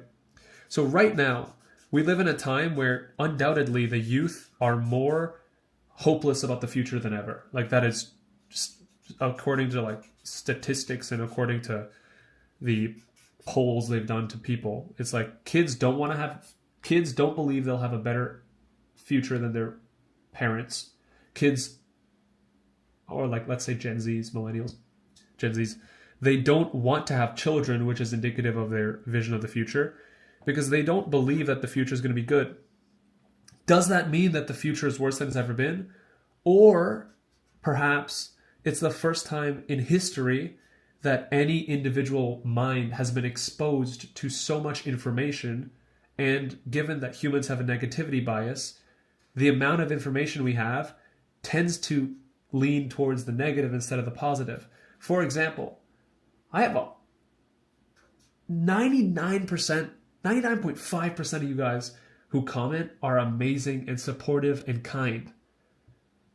But I remember the one in 200 comments that says something about, well, you should have, like, why would you zoom in on that? Like, why your editing sucked, or why didn't you include this or that in your video, or you don't actually know what you like. You focus on the 1 in 2. Like, I think that's a human thing to do, which is to focus on threats instead of focusing on gratitude and positivity, because evolutionarily, the person who's not focusing on a threat was the person who didn't survive. So we have a negativity bias because it's useful for survival, but it's bad when we live in a society where negativity is weaponized. So I think what might be happening, a variable in what's happening and what makes it more complicated, is that we've never been in a more mentally fatiguing time in history. So we don't know if it's really terrible world conditions or a much more negative presentation of the world than has ever been seen. And in some way we do. Like, Steven Pinker has a lot of his main thesis. He's like he's either a social scientist or a psychologist, but he works at like Yale or Harvard or something. He's written books on how the world has never been technically, statistically, historically more peaceful, more prosperous, more safe, more wealthy. All these things are true, and yet it doesn't feel that way at all, because what's gotten worse is inequality. Right? There's never been more money, but it's also never been more centralized in the hands of a few people, companies, countries. So I don't know. Where does it happen? What about your... I wonder if Guy's style is the only ultimate goal you want to reach to. Oh, let's talk about art. What am I talking about? Why am I making this about the society we live in, bro?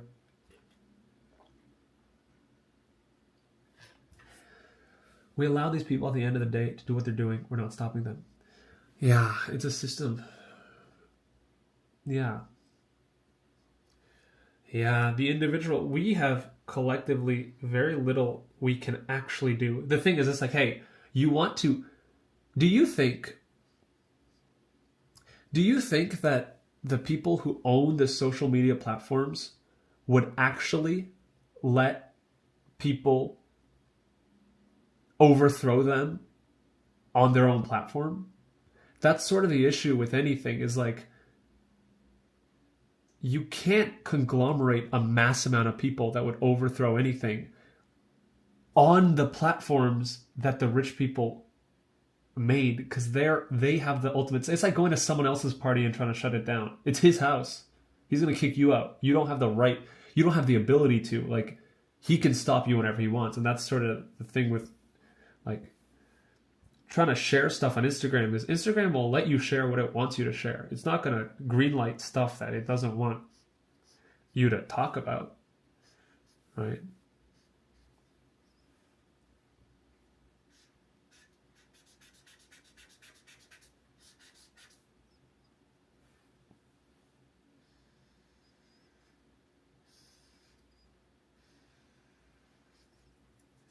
Yeah, this pen's dying. This pen's dying.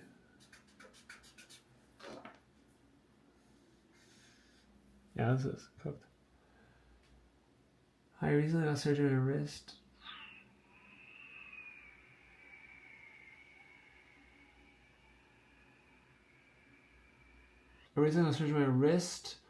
And I'm learning to draw again. Do you have any tips for wrist/hand carry on my favorite artist? Thanks, Apollo. Thank you so much. Give any tips? Oh, you should probably, stretch a lot. Stretch a lot for sure. I don't know. I've never had surgery on my wrist. I would listen to your doctor. But I stretching like this, stretching your thumb. Your thumb's a big part. You want to stretch your thumb. I don't know how severe your surgery was, so I'm not going to recommend like pulling anything. Don't listen to me. But how I stretch is like, yeah, just moving your wrist a lot. Let's just see. I truly love how much backlash they got for the Coca-Cola ad, though. I was just watching Sam's video on that today. Yeah, I'm glad. That's actually crazy that they're allowed to do that. Insane that they're allowed to do that. Yeah, they could employ a team, but why when it's cheaper? It's the system. We need collective change. Yeah, that's crazy. Also, if everyone can generate copies, then wouldn't that make... I would think it would make real art more valuable. That's actually something that someone was talking to me about today, where they were saying maybe the rise of Kim Jong-il's appeal recently is that because AI art can replicate everything digital, there's a new meaning to watching someone draw in real time, because this is clear, like you can't AI this, right? Whereas you can AI even like prints and digital art. So it was an interesting thing I didn't consider. Again, maybe people like it because I wonder if you guys like this because it feels like real humanness rather than like... It can't be misconstrued for AI, you know? Bro, this marker is dead.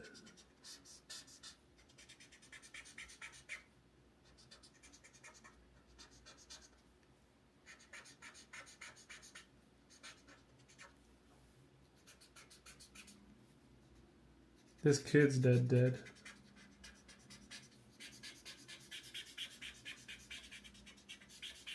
Bro, I'm actually running this down to its last dollop. But that was a fun experiment. Pretty cool to see how that went. I'm not upset. I'm definitely not upset. I like this.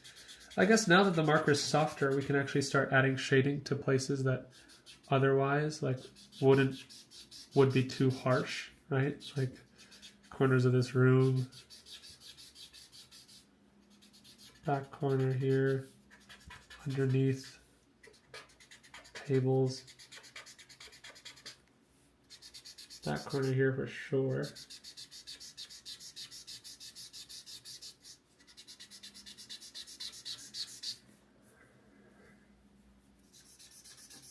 Oh yeah, this marker's dead. I've seen that in your videos, you mentioned Tom Fox draws to use instructions with human figure. I have his book and his heart. He uses a lot of planes with cubes and prisms. I don't actually copy any artist specifically. Whenever you buy a drawing book from an artist, you're buying their philosophy. But it's your job to implement that philosophy where you see fit and normalize it, right? So I don't use I've studied from his figure before, and understanding it has helped me simplify parts of the human body that I otherwise wouldn't understand. But it's not like I use that specific figure. I internalize what that figure has taught me in combination with what every other artist, Hampton, Rocky Kim, and all the other artists have made into their own figure, and then you create a combination of all of their works that represents specifically your understanding. So I think Tom Fox Draws is a healthy, fresh perspective in a otherwise very fine art and detail-oriented topic. His stuff is very, it is complicated, but if you can memorize the forms, it's very straightforward. It's complicated but simple. Difficult but simple. He draws the form out as it looks. If you don't understand forms well, then it's difficult. But if you do, then it's quite straightforward.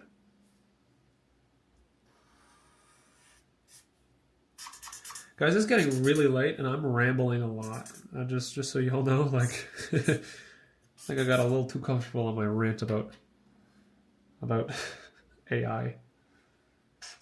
Hope I didn't give any hot takes here. Let me know though. I'm not trying to get canceled. I don't want to get canceled. We almost forgot all this, and y'all forgot the kid under the rubble. Poor guy.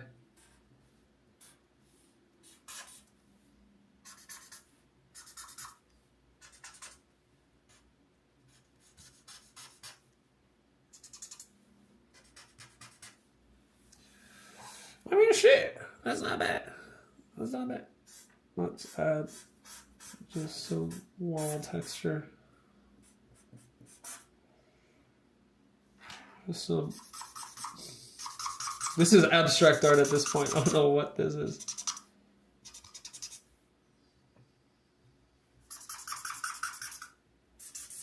This must suck to hear. I like this though. Thanks. You should try approaching brands for sponsorships or free art supplies. Bro, they will not stop emailing me, but most of them are dookie. And I'm not trying to sell you guys shitty products. Get some sleep, fella. Sorry, Dad. Sorry, bruh. Sorry, Pop.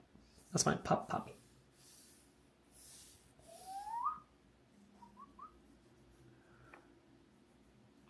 I'm just a nocturnal animal now, I guess.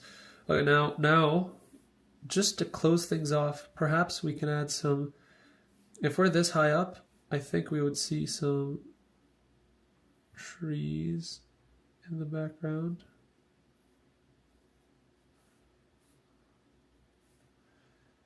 Maybe some cars.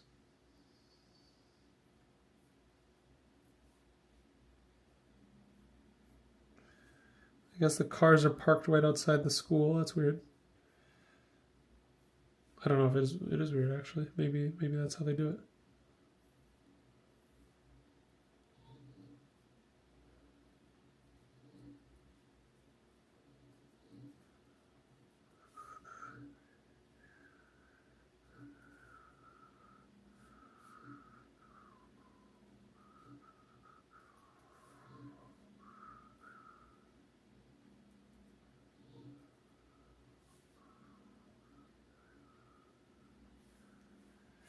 All right. Well, okay. Let's do it. Oh, and we gotta acknowledge this. Gotta give it its own little shading. Our wonderful creation must not go must not go ignored, unacknowledged. I don't know. Pentel used to give free markers to Kim. Oh yeah, when you're Kim, bro, everyone will give you free stuff. The artwork is gas. Thanks. No worries. I found it quite refreshing. Oh, thanks. Just found your video about asking pros. They're really great tips. Have you heard of SVS Learn and Draw a Box before? And I wonder how ArtWad compares. Draw a Box is the dynamic sketching curriculum that Peter Hahn is primarily known for. So Draw a Box is dynamic sketching. ArtWad is ArtWad. ArtWad is its own curriculum designed from scratch based on Antonio Stapart's information. I think ArtWad is a more fleshed out and so dynamic sketching is a total of a 16-week course, as far as I understand. ArtWad has more than 16 weeks worth of content, I'd say. It is a paid platform. Drawbox is not. SVS Learn, Jake Parker was one of my first artists that I ever liked. I've never interacted with SVS Learn specifically, but I would say that is more illustrative and less drawing from imagination. So if you're into illustration and want to learn how to publish comics and become a cartoon, most of the artists there from the SVS Learn team are children's book illustrators, not concept artists in like game industries. Maybe comic book artists, as far as I know. I think Terry, I used to listen to their podcast often. 16 weeks is short. It's an online class now. And that's the whole one. The actual dynamic sketching beginner class is only 8 weeks. So damn bro's the only one impressed by the dragon. All these people in the room are brain rotten. Yeah, literally. Literally. He is the only dude who's like, what the hell? These guys don't give a damn. They're like, oh, okay. This girl is not even clocking the dragon.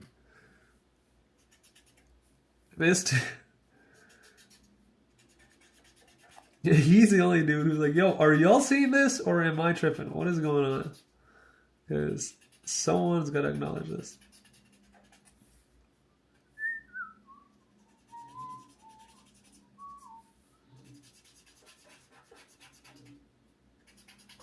Okay. All right, what are we doing here, Tyrion? It's 5 a.m. It's a make or break hour. All right. This is getting into the part of the night where you can't call it night. Now it's like, it's definitely affecting tomorrow. A couple hours ago, it wasn't affecting tomorrow. All right. I mean, but I can't. But not yet. Like we haven't acknowledged where the floor is. You know what I mean?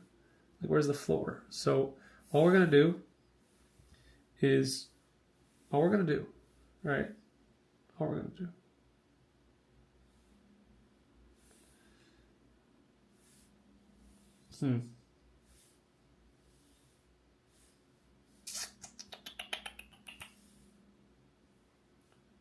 Oh, it's blue! How many hours did you train? What do you mean? How many hours total? I don't know. What is the best method for a beginner to draw body? Box method. Box first. Because the mannequin won't make sense until you put it into a box. Box first. 3-box method. Exercise 24 in the book. No, not 24. 19. I think. The 3-box mannequin. Do that first. For show. For show.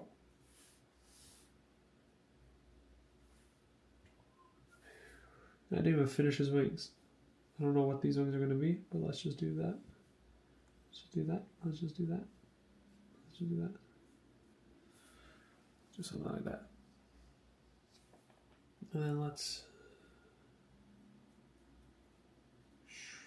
Oh no.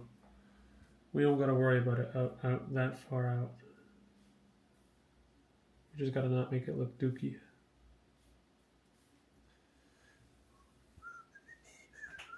All right, ladies and gentlemen, that's it. That's gotta be it. The 1,000 hours boy keeps drawing. Yeah, and I gotta pee now. And last time I doxed my own bathroom on stream, so I'm not gonna do that again. I literally made it a stream. So, and yeah, everything is giving up on me. So, whew, I'm hungry. It's breakfast time. I think we have some more wine. Is art kind of like philosophy because it's kind of a form of discovery? For sure. Art is for sure a philosophy, because I'd say a philosophy isn't a science, and if it's not a science, it's an art, just like language. For sure, philosophy is an art. The osophy will make you think it's a science. Those guys are lying to you, bro. That is not a science. Ugh. I don't know why I did that. That's ugly. Hopefully you guys look. Ooh, wait a minute. Shade that. Separate that plane. Get that shading in here. Oh, my hand's hurting. I gotta chill out. Okay. Oh, wait. Shade here. You want it to look like the window is a source of light. And to do that, look at that pen, bro. That's cooked.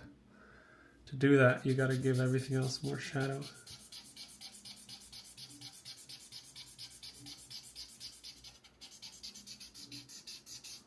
All right.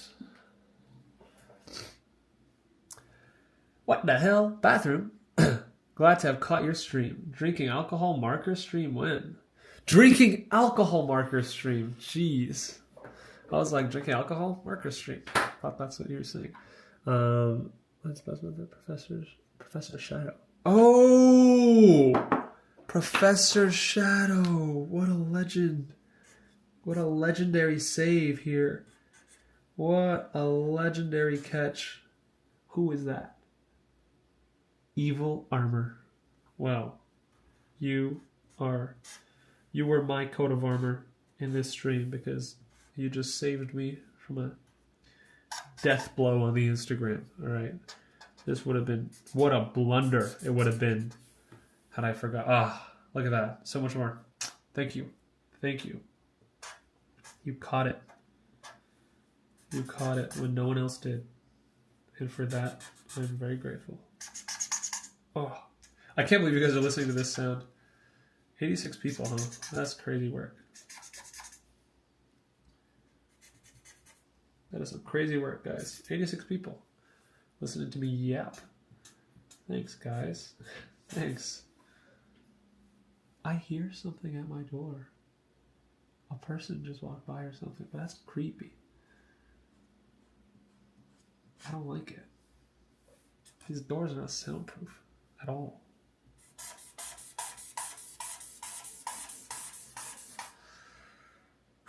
And it's like, if we don't call it here, we're never going to call it. So, Professor is nearly a vampire. Straight up. Is that what they have? Vampires don't have shadows? That's really creepy.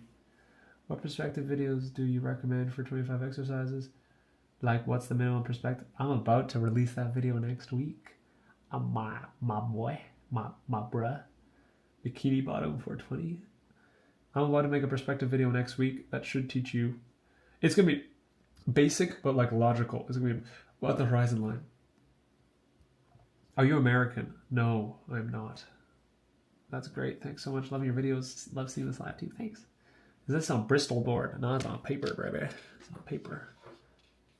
I don't know what Bristol board means. This is on a table. How many hours do you train? Exclamation mark. Butt can. I've trained, I don't know. I was trying to figure out with Athora how many hours we trained. I don't know. My guess would be, let's do the math. Okay. 3 times 365 times 4. I would say I'm probably at the 4,000 hour mark. Probably. Because I would guess that if I doubled this time that I've spent since now, I would be professional for sure. So you have any tips on how to draw more polished? Because I'm an animator and draw very loose. Art teachers tell me to close gaps and try to get more defined shapes.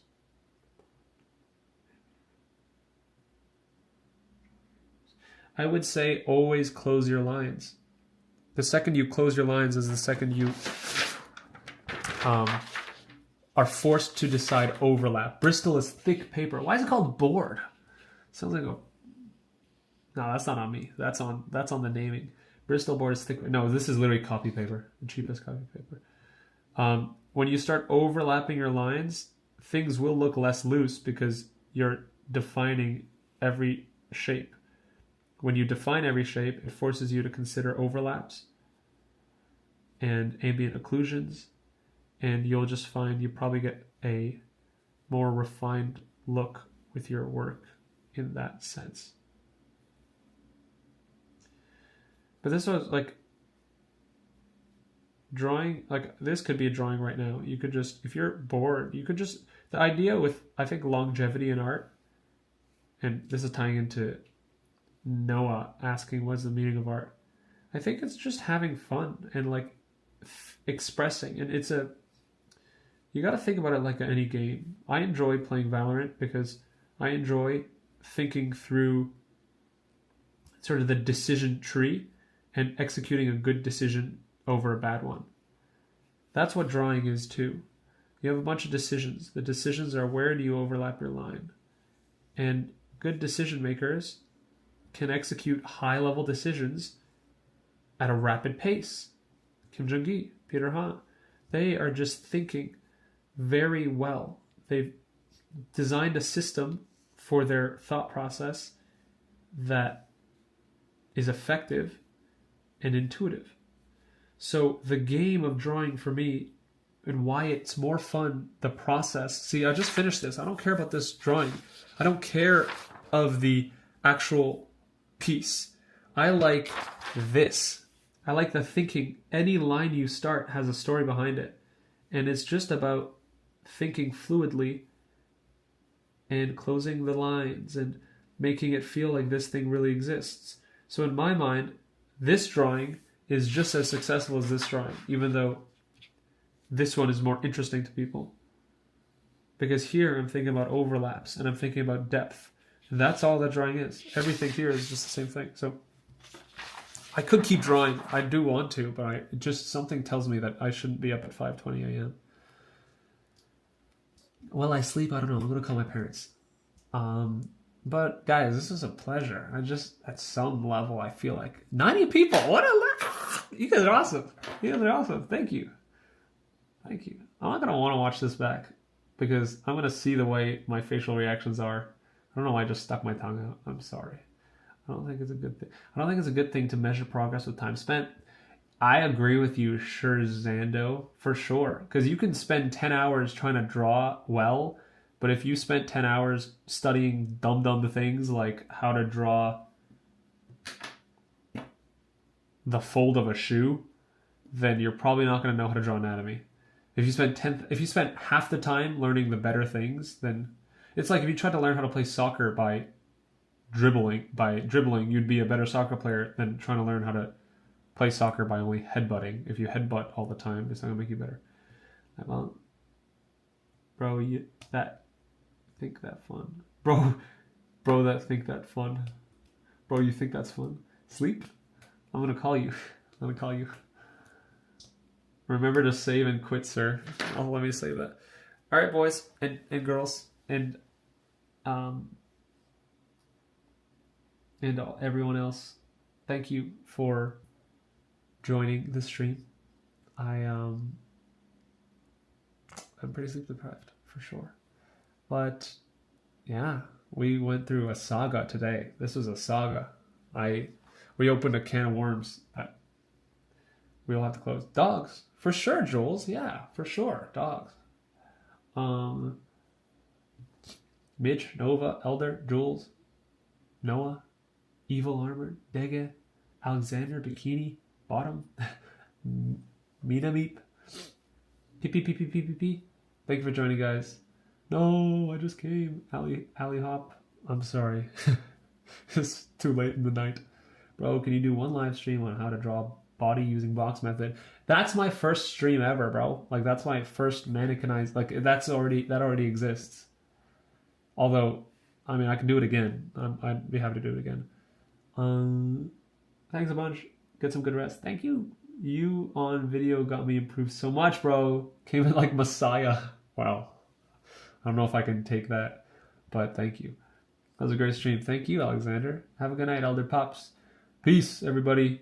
Ta-ta. Appreciate you too. Bye, May. Bye, guys.